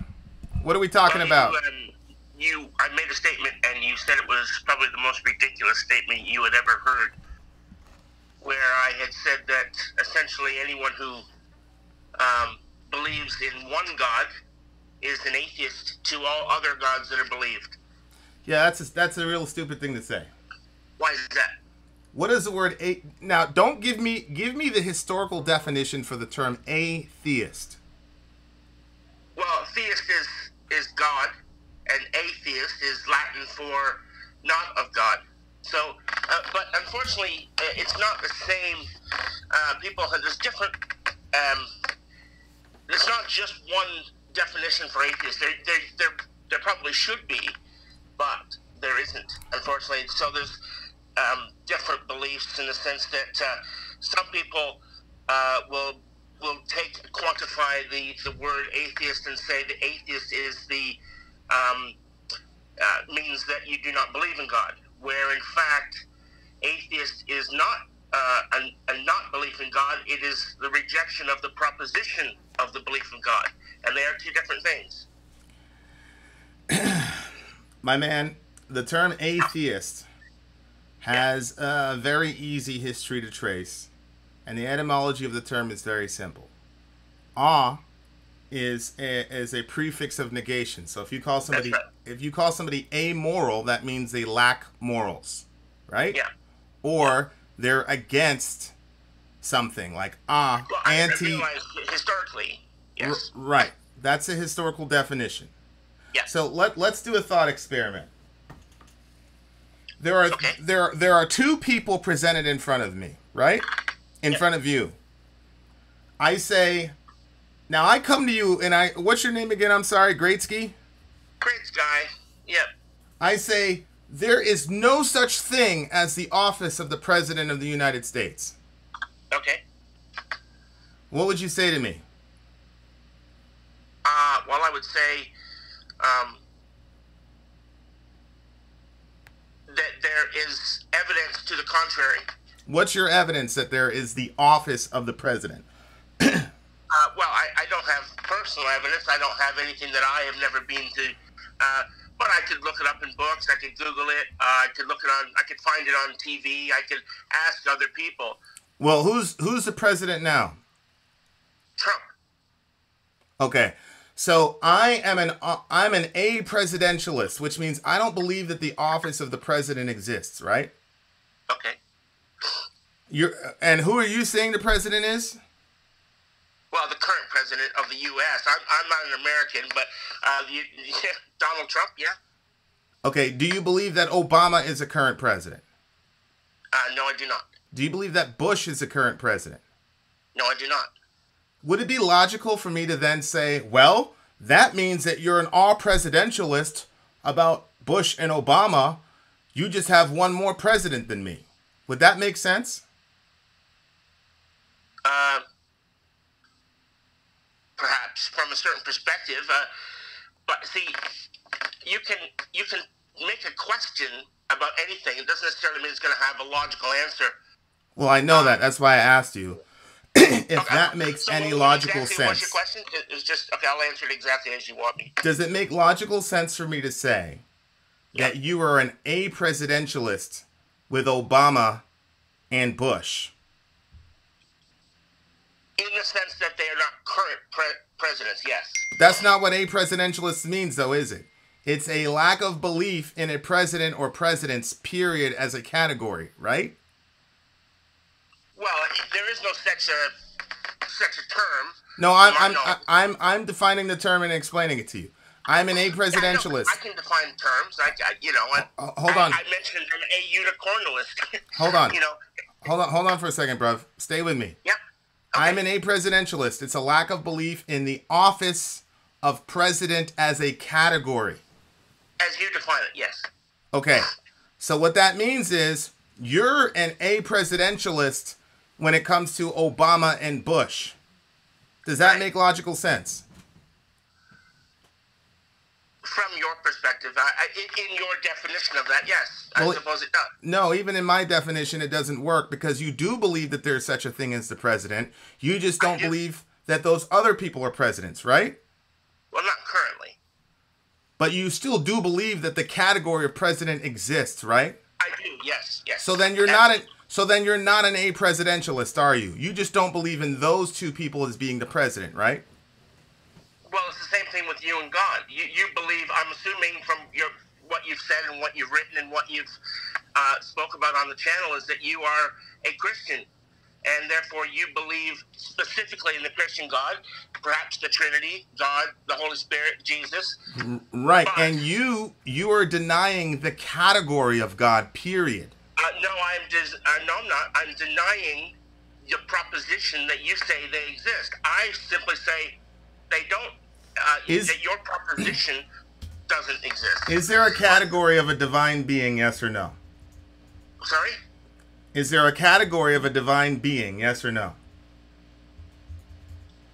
Well, there's lots of things written in fiction. Do they exist? I'm asking you, what do you believe? Is there a category for a divine being in existence, yes or no? No. Okay, so then you are denying as an entire category that God or gods exist, right? I am. Okay, so when I say that Thor and Odin are not real gods, I am not denying that the category of a divine being exists, am I? Well, you're twisting the sentence. No, I'm not. And that's, yeah, you are. I believe you're coming from a genuine place, and I totally respect you, and I'm on the page with that. I like you. Okay, show me how I'm. Tell me back to me what my argument is. Well, I mean, if you would allow me to place, to put you on the hot seat for a second. I will. As soon as you tell me what my argument was. Well, your argument, I believe your argument was that, you are saying that by me not having a belief in God, or that I am not acknowledging the fact that you're trying to narrow it down to basically say that, well, I'm the one who is denying the historical facts of whatever. No, you're wrong. Let me say again what my argument is. Okay. To say that I am an atheist when it comes to Thor and Odin is a complete category error.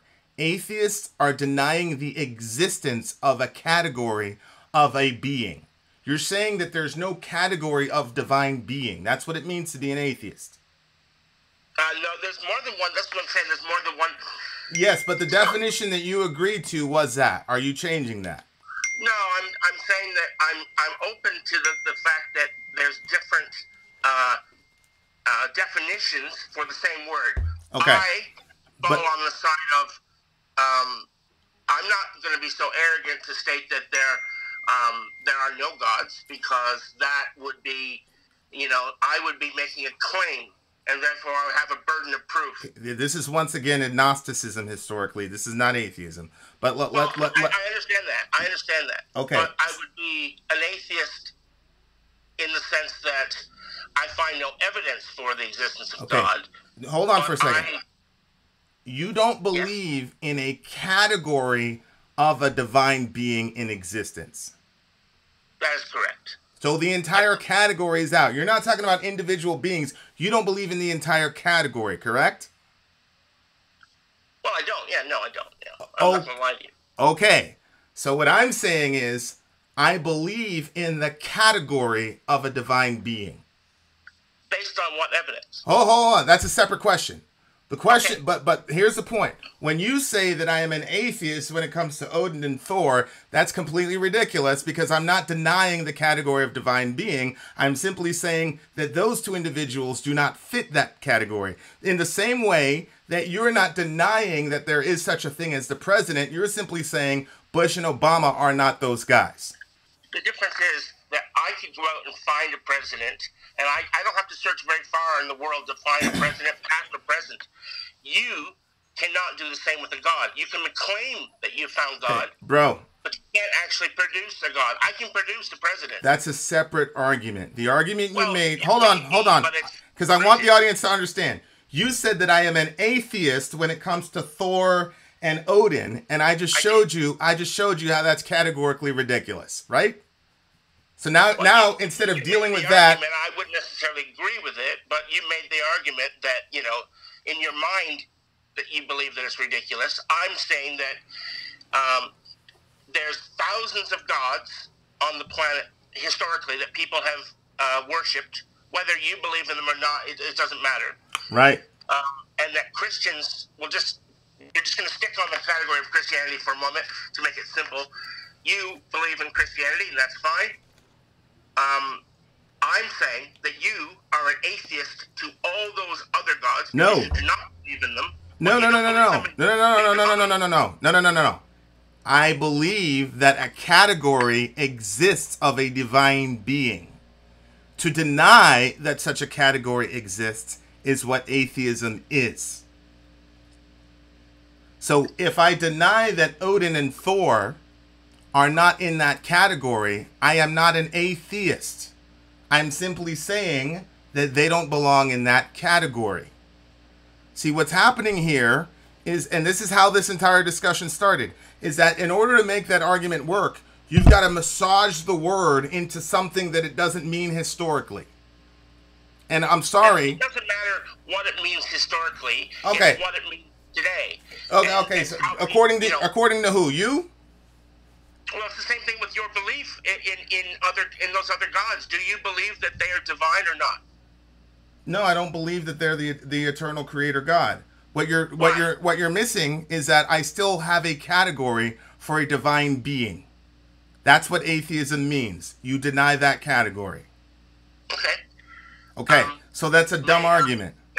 Look, you make a good argument. I don't necessarily agree with it, but I will try to counter that. Would you say it's a fair claim or statement to make that there's two possibilities: either God exists or God doesn't exist?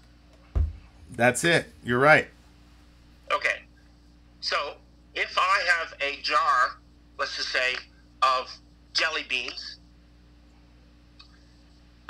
would it be okay for me to say that there are 500 jelly beans in that jar? Would you agree with me? Wait, say that again. I have a jar full of jelly beans. Okay. Would you agree with me if I said that there are 500 jelly beans in the jar? Well, I wouldn't know. How would I know? I'd have to count them. So therefore, would you say that there are not 500 jelly beans in the jar? I'd say I don't know. That's a good answer, but that's not what the answer everyone is saying, unfortunately. What are you talking about? A lot of people are basically making a claim one way or the other. So in other words, there could be 500 jelly beans in the jar. There may not be 500 jelly beans in the jar. Yeah, but you know what? If I saw a bunch of jelly beans in a jar, and you said that there's no such thing as jelly beans, I'd say you're wrong. But we're not talking about there's no such thing as jelly beans. We could sit here and chase each other's tail. Okay, what's your point? There's no such thing as that. All right, what's your point? We have a jar of jelly beans. You don't know the number of contents. I'm making a claim that there's 500 in there. Do you agree with me?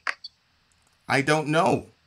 And that is what you should do when people make a claim for anything. No. You should say, I don't know. Yes, because you don't have evidence one way or the other. So you cannot make a statement. Okay, is it wrong to kill people? Well, morally wrong. You should say, I don't know. We have armies. We have police. We don't put the same burden of proof on them. We don't say, hey, you're in the army. Is it wrong to kill? If it is, you should, we should just abolish the army. Hold on. On what basis are you saying that I should say I don't know about every knowledge claim? No, I realize that. Well, hold on. On what basis are you saying that I should say I don't know about every knowledge claim? What basis are you saying that by? When you don't know the answer to something, you should say, I don't know. I agree with you. When I do know the answer to something, I'm going to say I know. So you know that there's a God? Absolutely.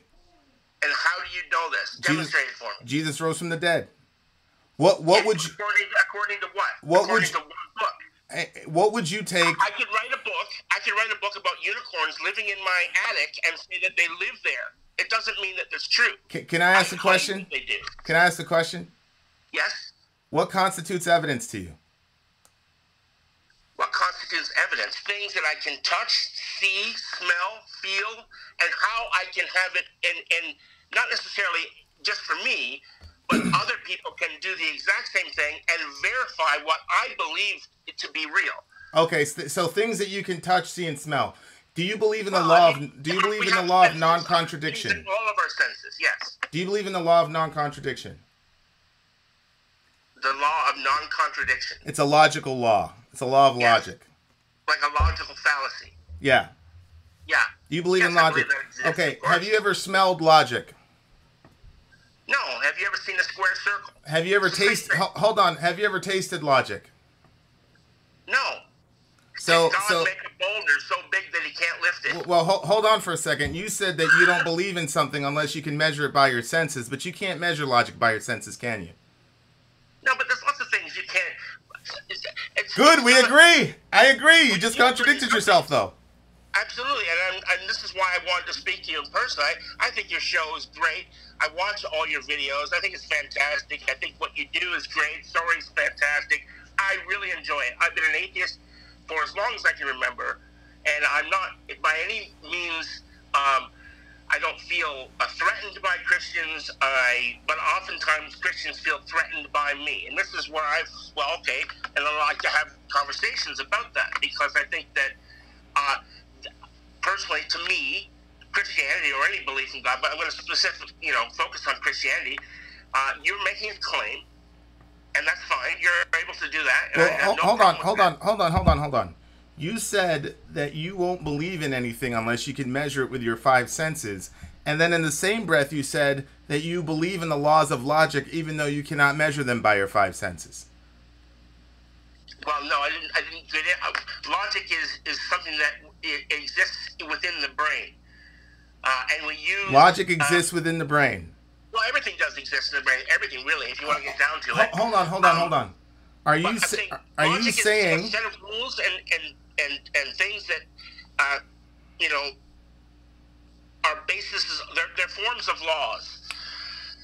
Hold on. And we Are you take saying? those Are you tenets saying? and laws, and we evaluate things. Hold on. Did we create the laws of logic or did we discover them? We created them. Who created the laws of logic? What's the name of the person who created them? I have no idea. Is there a specific person? There is no person. We didn't create logic. We discovered logic. The laws of logic have been transcended for before the universe was created. It's like science. Did we create science or discover it?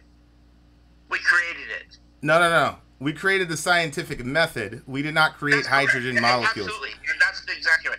The scientific method was something that mankind created as a tool to discover other things. Right. So wait. So the laws of logic existed prior to our creation of them. That means we discovered them. I would think that the laws themselves didn't exist, but we found, while we were creating it, we found certain limitations. What did we use? And we had to define those limitations, What did- and they became the laws. What did we use to create the laws of logic? Well, I mean, I hate to use common sense, but it's sort of a form of that. Isn't common sense just another way of saying logic? Yes, you could say that. Okay, Yeah. so we I use- wouldn't necessarily mean that's the only definition for it, but Hold it on. certainly falls within that. Yes. Hold on, brother. So you're saying we use logic to create logic. Doesn't that mean that logic was around before we created it? Well, it's like saying I use bread to create a sandwich. Can you But answer my there question? are ingredients to the bread. It's not just enough to say bread. We have to define what bread is. No. And then when we put those ingredients together, that becomes bread, and then we create the sandwich. Okay. You said we used logic to create logic. So in your analogy, we'd have to say we used bread to create bread. I think Well, you. no, I think there you are need. ingredients. I think you need to. I think you need to think that through. Anytime we create something, we're using logic. There's no atheist, even philosopher, that will agree with you that we created logic and didn't discover it. We discovered logic. The laws of logic are eternal. I disagree with that. Okay. I don't agree that logic existed. I think that the rules of logic existed, and we found them. Okay, the because of rules. limitations. Okay, stop. The rules of logic existed. That's the exact same thing as what I just said. Well, no, it's not. You're saying that. Look, if we I said the laws of logic existed eternally. You're saying the rules of logic existed. Okay, fine. The rules of logic existed eternally. We just discovered them. Yeah, we discovered them, and I think that we're still discovering things, and we'll continue to discover things. Okay, so where did the God of the gaps theories? We're finding things. God is getting smaller and smaller and smaller because we don't need him as much anymore. Hey, Great Sky. Things that we don't understand. Great Sky. So you just conceded that logic preceded human beings. No, I don't think so. You just said the rules of logic existed. Because things that's like saying that the Earth existed before mankind. I agree. That doesn't mean we can look at that. So things existed before we came along. Right. So logic. We either discovered them or defined them or they were. Right. So logic existed before us and we discovered it. No, logic is a construct. All right. Logic is a construct of the mind in the sense that we take a bunch of things that we know about, and like I can look at a tree and I can go, that tree was grown. It was not created. And we can use these in contrast. And then I can look at the house next to it and say, you're not getting my point. You're not getting my point. My point is, the reason you cannot define the person who created the laws of logic is because there's no such person. There's no philosopher who will agree with you. Well, I agree with that. I said that. Okay. So now you're going back. So the laws of logic existed prior to human beings then. And I've said this from the beginning, and I hope that maybe I've been misunderstood. I'm saying that those laws may have existed. Okay. But and when we came along, we discovered them through investigation. I agree. That's what I was saying at the beginning. I think that yes. Okay. So what happened was somewhere along the lines. So they lost in translation. So they existed before us, and we discovered them and codified them. Yes, but we defined them. Okay. Now hold on. You can't measure logic in any of your five senses, can you? No, but that doesn't mean that So we have something that's eternal, that existed before us. I can use my five senses to help me define logic. Hold on. Your sense of smell doesn't do a damn thing for the law of non-contradiction at all. It does if I'm smelling something burning. That has nothing to do with non-contradiction. That has nothing to do with non-contradiction at all. No, but I'm saying I'm using my senses. Outside of my senses, how can I know anything? I have to define everything that there is through those five senses. You're wrong. I'm showing you that you're inconsistent with your worldview. How am I wrong? Because a blind and deaf person can still operate the laws of logic. You don't need any of your five senses to deal with the laws of logic. No, that's not correct. So a blind person can't deal with logic. Because if you what you're doing is you're limiting then to the other three senses, and that may be true that a person who's blind and deaf may experience the world through touch. Okay. Do you know the law of non-contradiction? Sorry? Do you know the law of non-contradiction? Define it for me. The simplest way to put it is that X cannot be not X simultaneously. Well, we're now discovering that that's not true as well. Because we've developed through logical means, we've developed a computer called a quantum computer where 1 and 0 can exist at the same time. 1 and 0 are not negations of each other. Did you hear what I said? No, but hold on. Computers are made through logical means. Brother, hold on. The way the human brain thinks, right? Hold on. So with quantum computers... Hold on, I need you to listen because you're not understanding what I'm saying. X cannot equal 1x, negative x, simultaneously. That's the law of non-contradiction. I think that's a fair call to say using logic. Okay, now, what can you smell that construction? No. Can you see that construction? Yes. How do you see the law of non-contradiction? So you're saying a blind person cannot understand the law of non-contradiction. A blind person cannot understand the color red. That has nothing to do with what I just said. Well, it does. Can a blind person understand the law of... But how would you describe the color red to a blind person or anyone? That's not the question. We're talking about the laws of logic. We're not talking about colors. Can a blind person understand... Colors. It's a yes or no question. Can a blind person understand color, the law of non-contradiction, yes or no? Are you limiting the blind person purely through their lack of sight? Can you just answer the question? The question was, can a blind person understand the laws of non-contradiction? Right. I would say yes. Okay. So that means we don't need sight for understanding the law of non-contradiction, do we? Well, you've limited it now. I'm saying... Hold on. I'm just asking you some... I'm gonna... I'm a musician. How many notes are there? There's 16 notes. Hold on. We can take those 16 notes. All right. Hold on. I'm gonna ask you a series of questions, and I'll let you ask yours. All right. So, isn't it true that the fact that a blind person can understand the law of contradiction, that necessarily means we don't need sight to know the law of non-contradiction? Isn't that true? We can define it without in sight. other ways. Without Yes. sight, right? I would agree with that. Okay. That would necessarily mean that it may be the best explanation, but it works for a specific... Can a deaf person understand the law of non-contradiction? A limited form of one, yeah. Well, there's only one definition of that. I realize that, of and that that's term. the problem. And the definition comes from someone making with all five senses or using all the information that's available. So we don't. A blind person doesn't have all that information. We don't need any of the five senses to ascertain the law of non-contradiction. I disagree. I think that... Which of the senses is necessary to ascertain the law of non-contradiction? All right, look. Answer that question. There's only 5 of them. Which of them is necessary to ascertain the law of non-contradiction?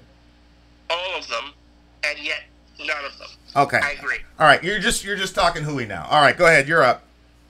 I'm not, no, because I'm trying to make sense of a nonsensical question. You're being dishonest, and it's obvious to everyone. I'm not being dishonest. You can ask me your questions now.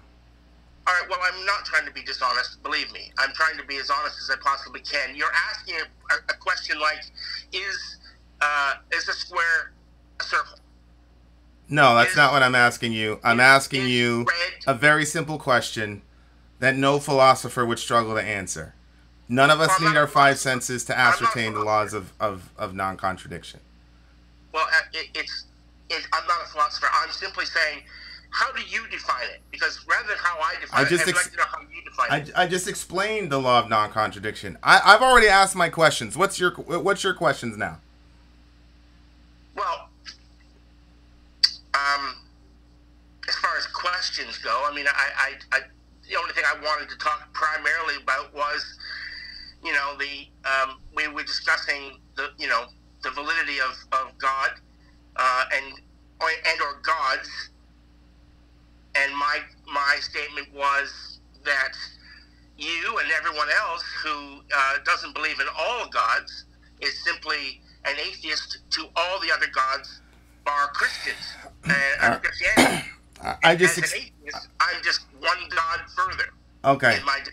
And that's a silly statement because you're denying an entire category of existence, and I am not. But there's lots of categories of existence that are worthy of being denied. All right. Do you have anything else to say? I take it you want to get rid of me.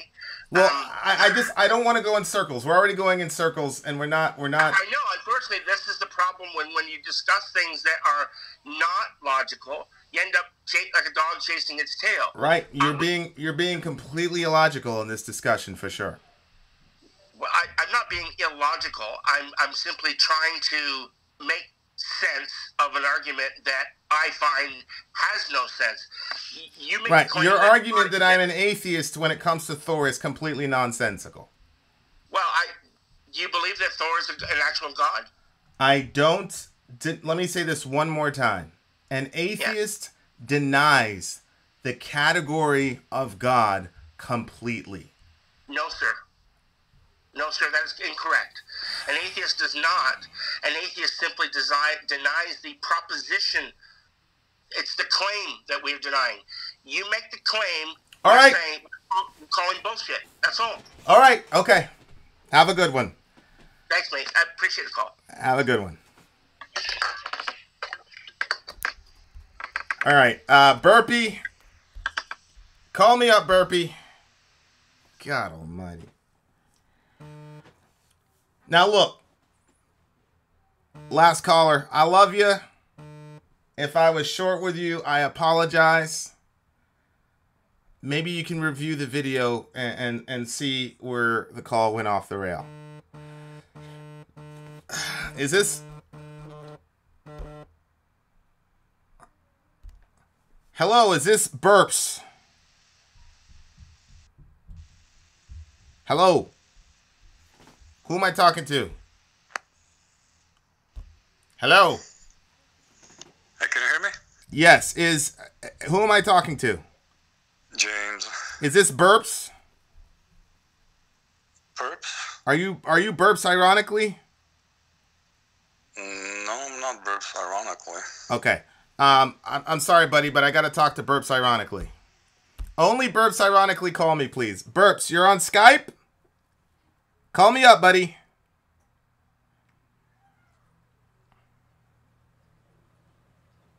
Look, Richie, that's a good point. Look, in order for us to have a rational discussion, we can't take terms and then make them into silly putty. Words have meanings. Atheist has a meaning, agnostic has a meaning, Christian has a meaning, Muslim has a meaning. They all have meanings. So let's just stay with the meanings. Hello, who's this? Hello? Hello? Hello? Who's this? Can you hear me? Yes. Oh, it's Burps. Burps! Hey. Hey. I'm sorry. What's up, brother? I believe in like halfway of everything. I'm not a total believer on atheism or anything. Okay. But I'm just midway. You know what I mean? I hear you. Midway. But I'm here to respectfully debate your opinion with my opinion. Okay. And I just want us to be friends. You know what I mean? Well, I'm already your friend, my guy. Alright, that's cool. I'm glad you fucking have that cool... Oh, I'm sorry, I can't curse. Why the fuck not? Curse all you want. I'm sorry, I'm just a military man. It's just in me.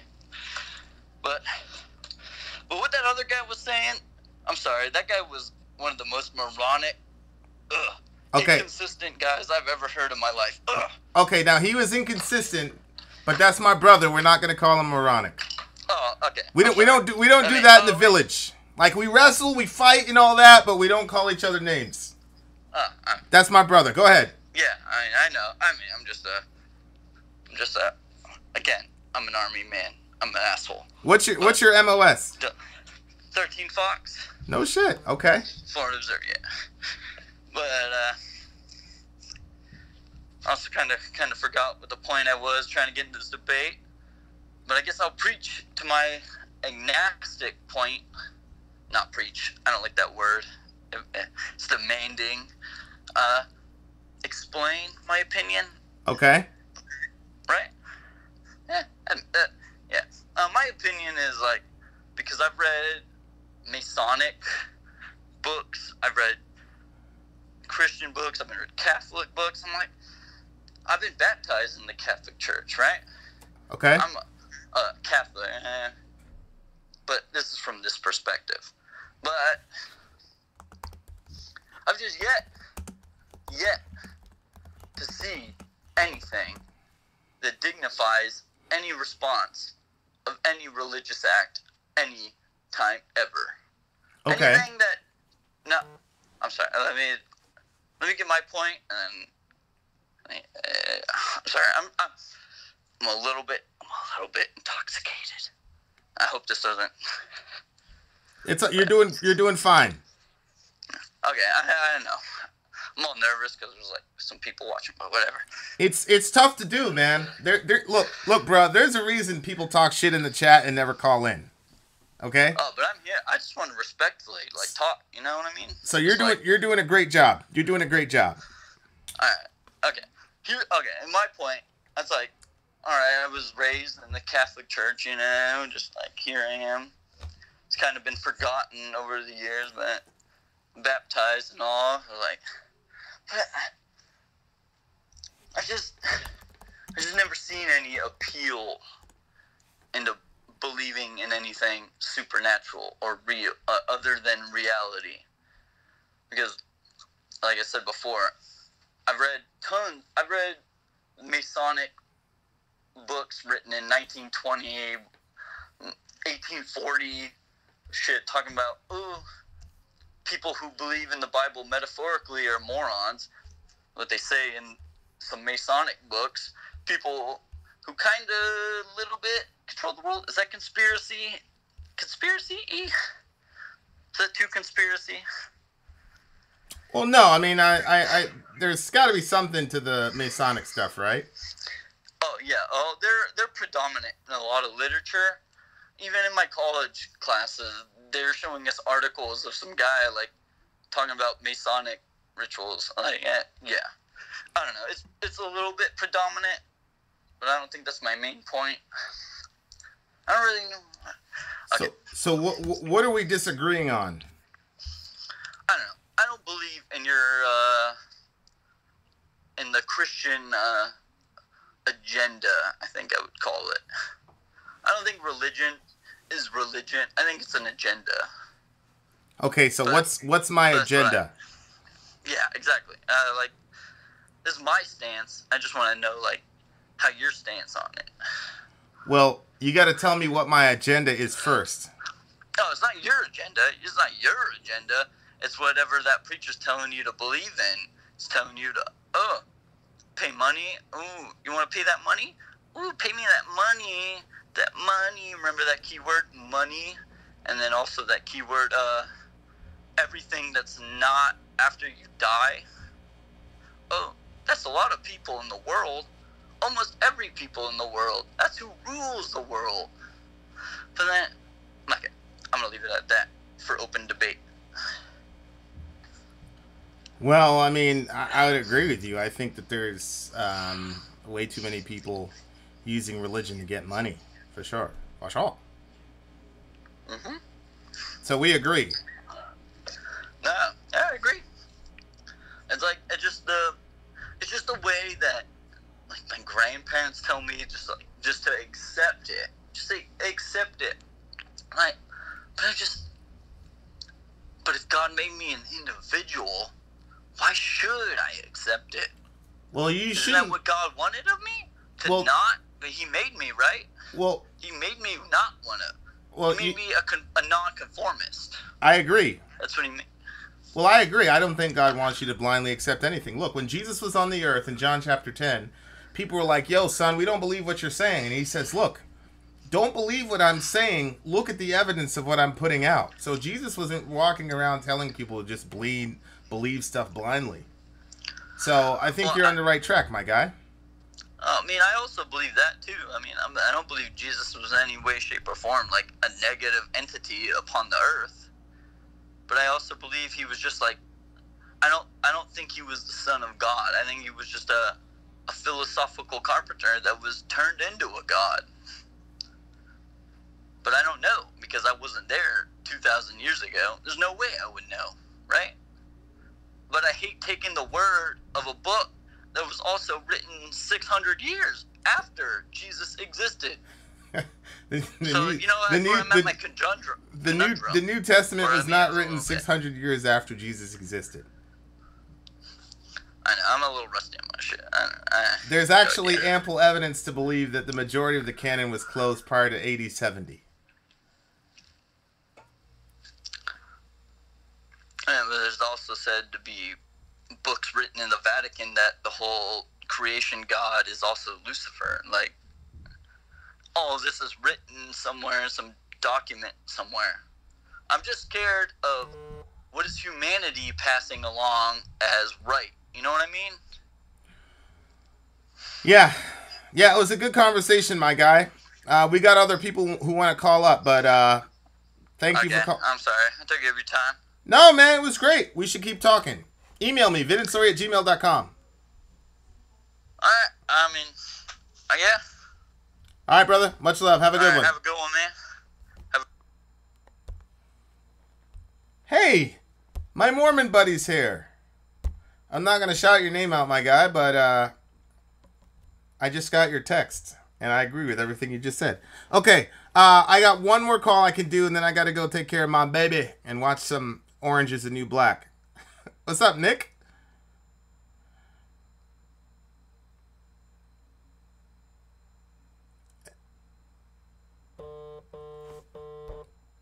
All right, this is my last call. Let's hope it's a good one, guys. Who's this? Hi, this is James. All right, James, what are we talking about? I got a question or maybe a conversation topic. Okay, Religious freedom versus secular freedom. Inferiority, equality, superiority. What's your take on it? I think that question's probably a lot more complex than we think it is. Religious freedom versus secular freedom. Give me let's do it this way. Give me an example. Well, I can give you a bunch. First, we can start with the baker in Colorado. Uh-huh. Are you familiar with the case, right? Yep. Okay. What's your take on that?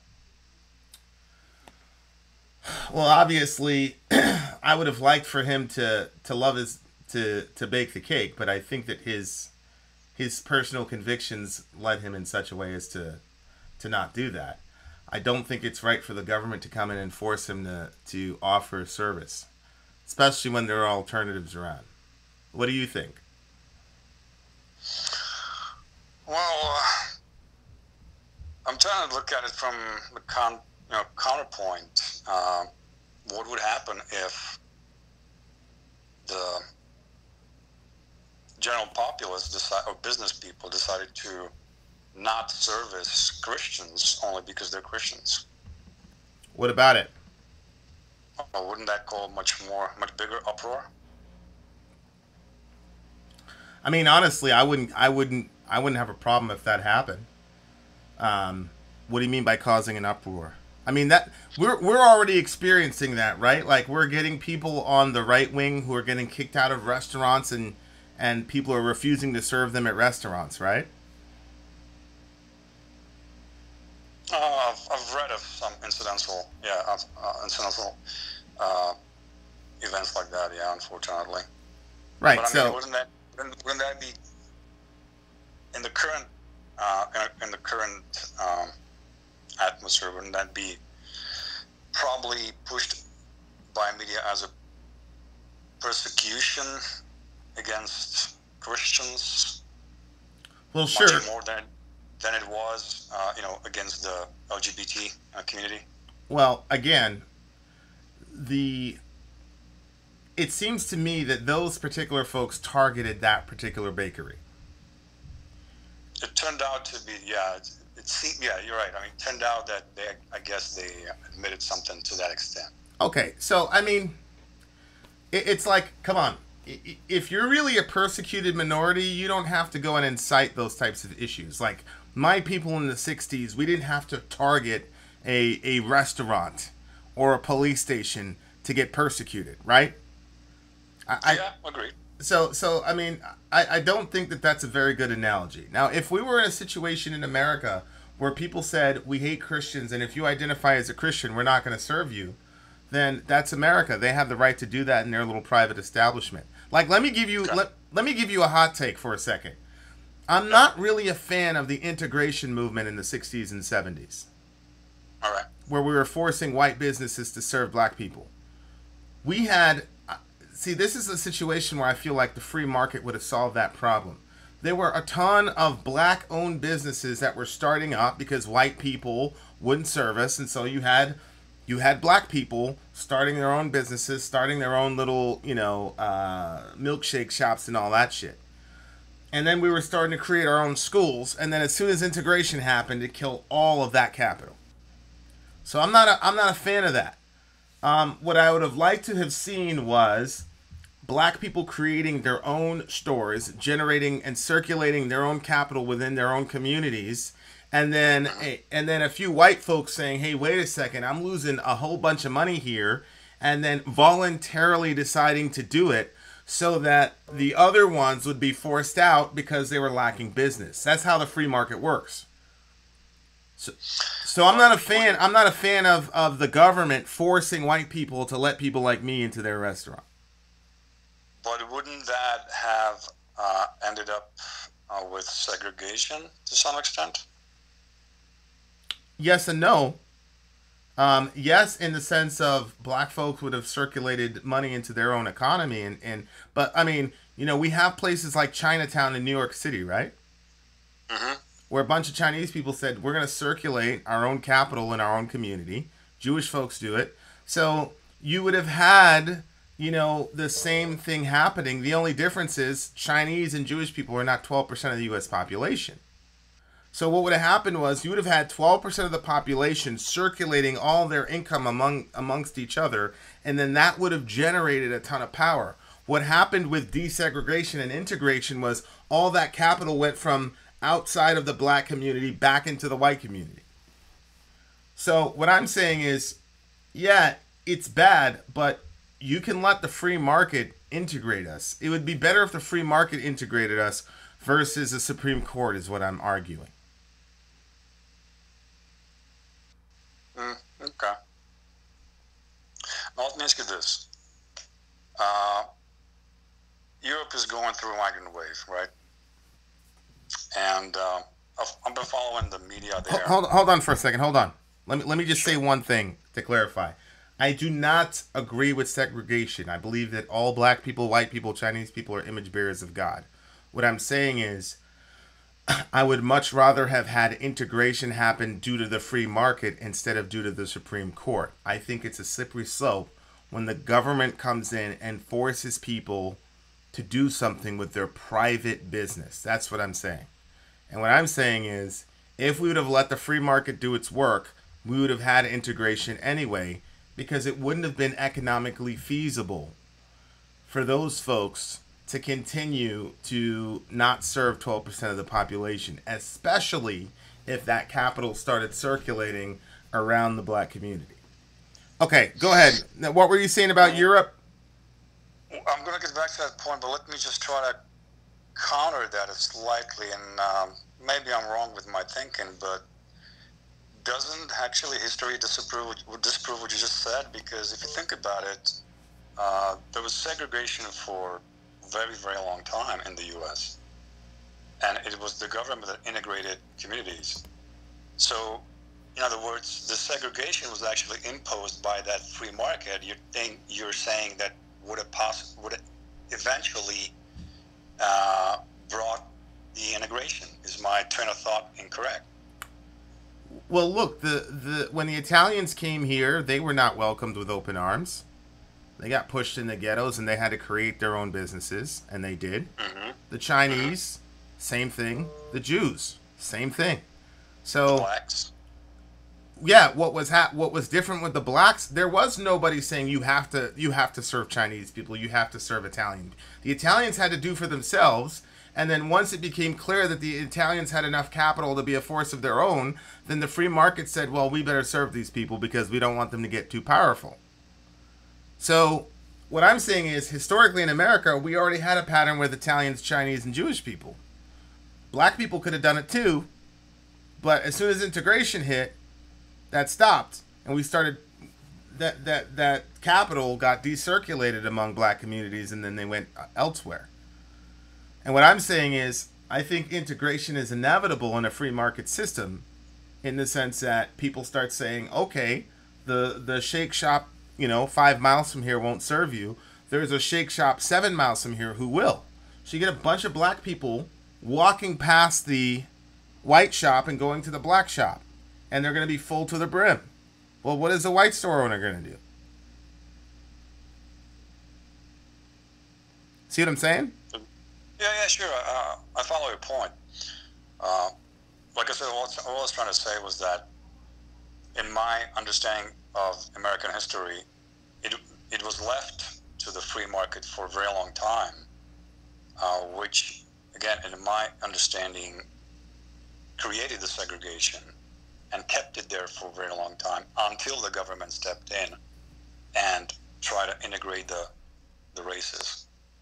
And if the government hadn't, then maybe we would still have segregation today.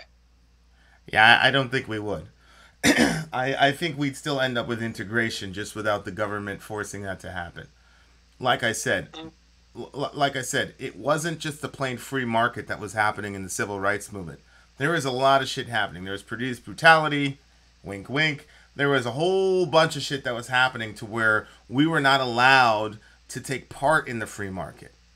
So what I'm saying is the element of the civil rights movement that said, give us a fair shot at participating in the free market, I'm for. But the next stage, which was forcing white people to serve us, I'm against. Well, obviously, the second the government, be it local or state or whatever, used violence to impose their laws, that was the end of segregation, pretty much.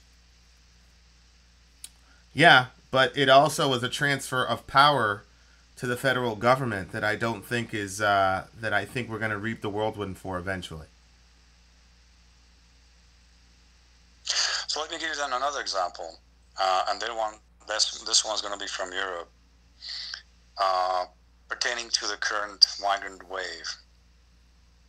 I've been reading the local papers there since, luckily, I'm fluent in some of the languages. And I've been reading quite a few articles about Muslim kids going to the Western schools, but abiding by Sharia law and basically disrespecting the Western curricula, which means disrespecting female teachers, disrespecting female classmates, disrespecting subjects such as science, Islamic teachings. Is there a way to integrate that segment of population?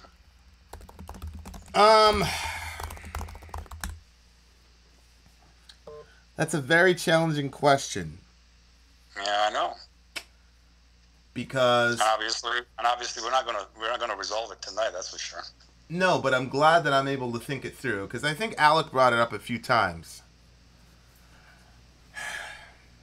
I think there are versions of Islam that can integrate in the West. That's obvious because I don't know if you're familiar with them, but guys like Yasser Qadi, there's a big famous sheikh in Texas that's has a westernized version of Islam that look there is enough in Islamic theology to hold to evolution and all that good jazz. A lot of people don't know that. You can get to evolution a lot easier, actually, from an Islamic perspective than from a Christian perspective. So what I'm saying is there are versions of Islam that could be compatible with the West. However, there are also versions of Islam that are completely valid in the eyes of every Muslim in the world that would have a very hard time with the West. And by hard time, I'm probably beating around the bush and saying are probably incompatible. Does that make sense? I'm sorry, go ahead, say it. No, like Wahhabis, for example? Yeah, well, obviously, Wahhabi, right? I mean, Wahhabism, if you're following the rightly guided Khalifa to define what Islam is, then there's no way that you can mix with Western life. You can't even look. Wahhabis can't even mix well with Saudi Arabian life. Yeah, I know. Okay, and there's literally millions of Wahhabis in the world. Now, I love Muslims. I love Islam, but those are the facts. And I don't think that strain of Wahhabism is able to intersect with Western culture. I really don't. Well, it seems that the Muslims in the States, and not just Muslims, as a matter of fact, people coming to the States have do more easily accept the Americanism compared to Europe, if there's such a word, Europeanism. Part of it's probably because America is one language country or one national language country where you can speak the same language in both coasts and in the middle. While in Europe you have 50 different languages, 50 different cultures pretty much. And it's quite difficult to navigate through that for the outsider. But how do you preserve those cultures that, you know, offer you a help as somebody coming from a war conflict place, yet you or your family tries to impose your values onto that helping culture, onto that helping hand?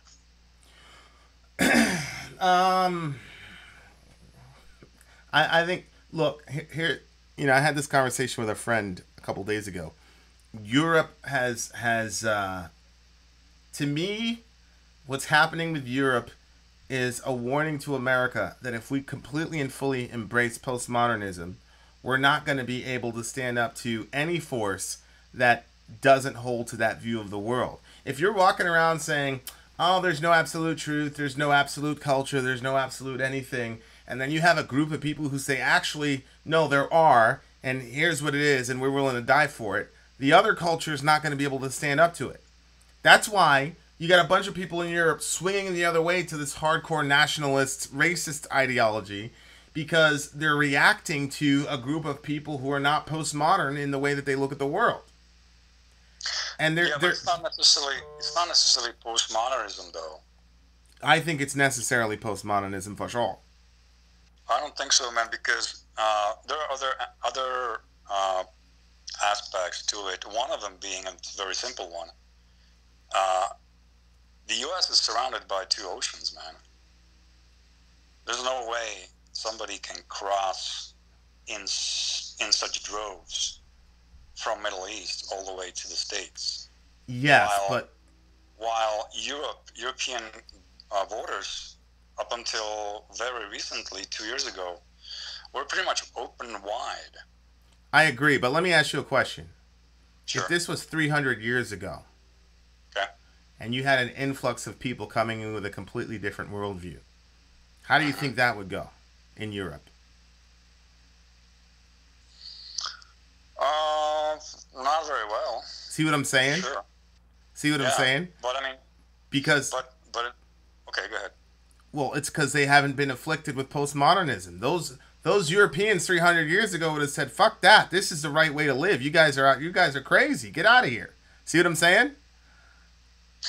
Well, yes and no, because 300 years ago, those people did not have the transportation means they do now. Number one. Number two, the European economy was not where it is right now.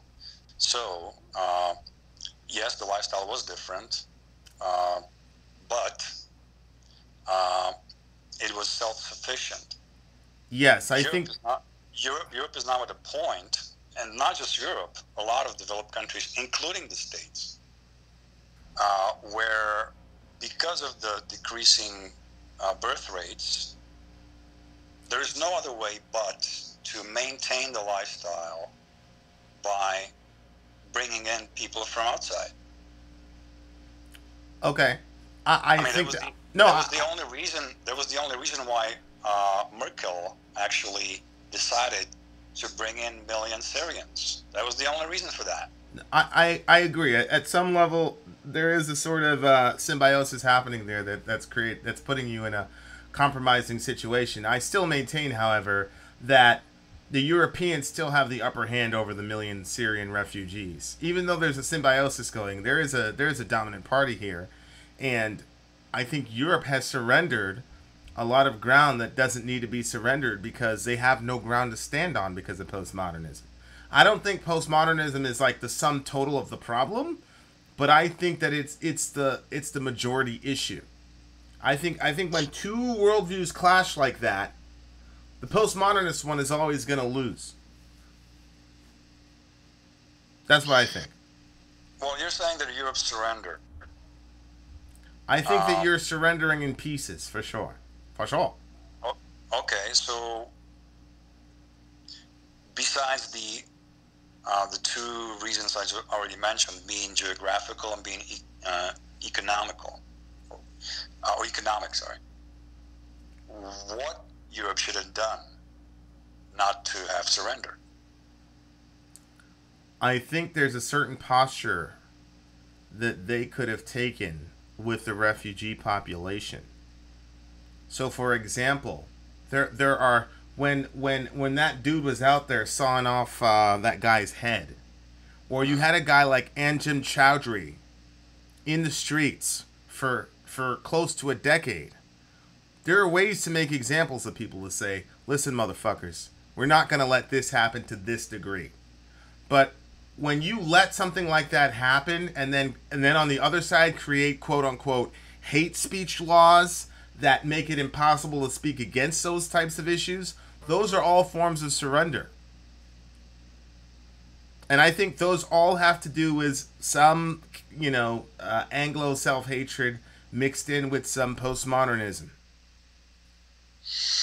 Well, hate speech laws predate this stuff. Hate speech laws were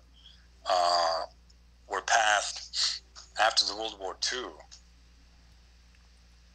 Yes, I'm talking about the way that they're enacted. For example, if hate speech laws were enacted consistently, Anjem Chowdhury wouldn't have been able to do all the crazy shit he was doing, right?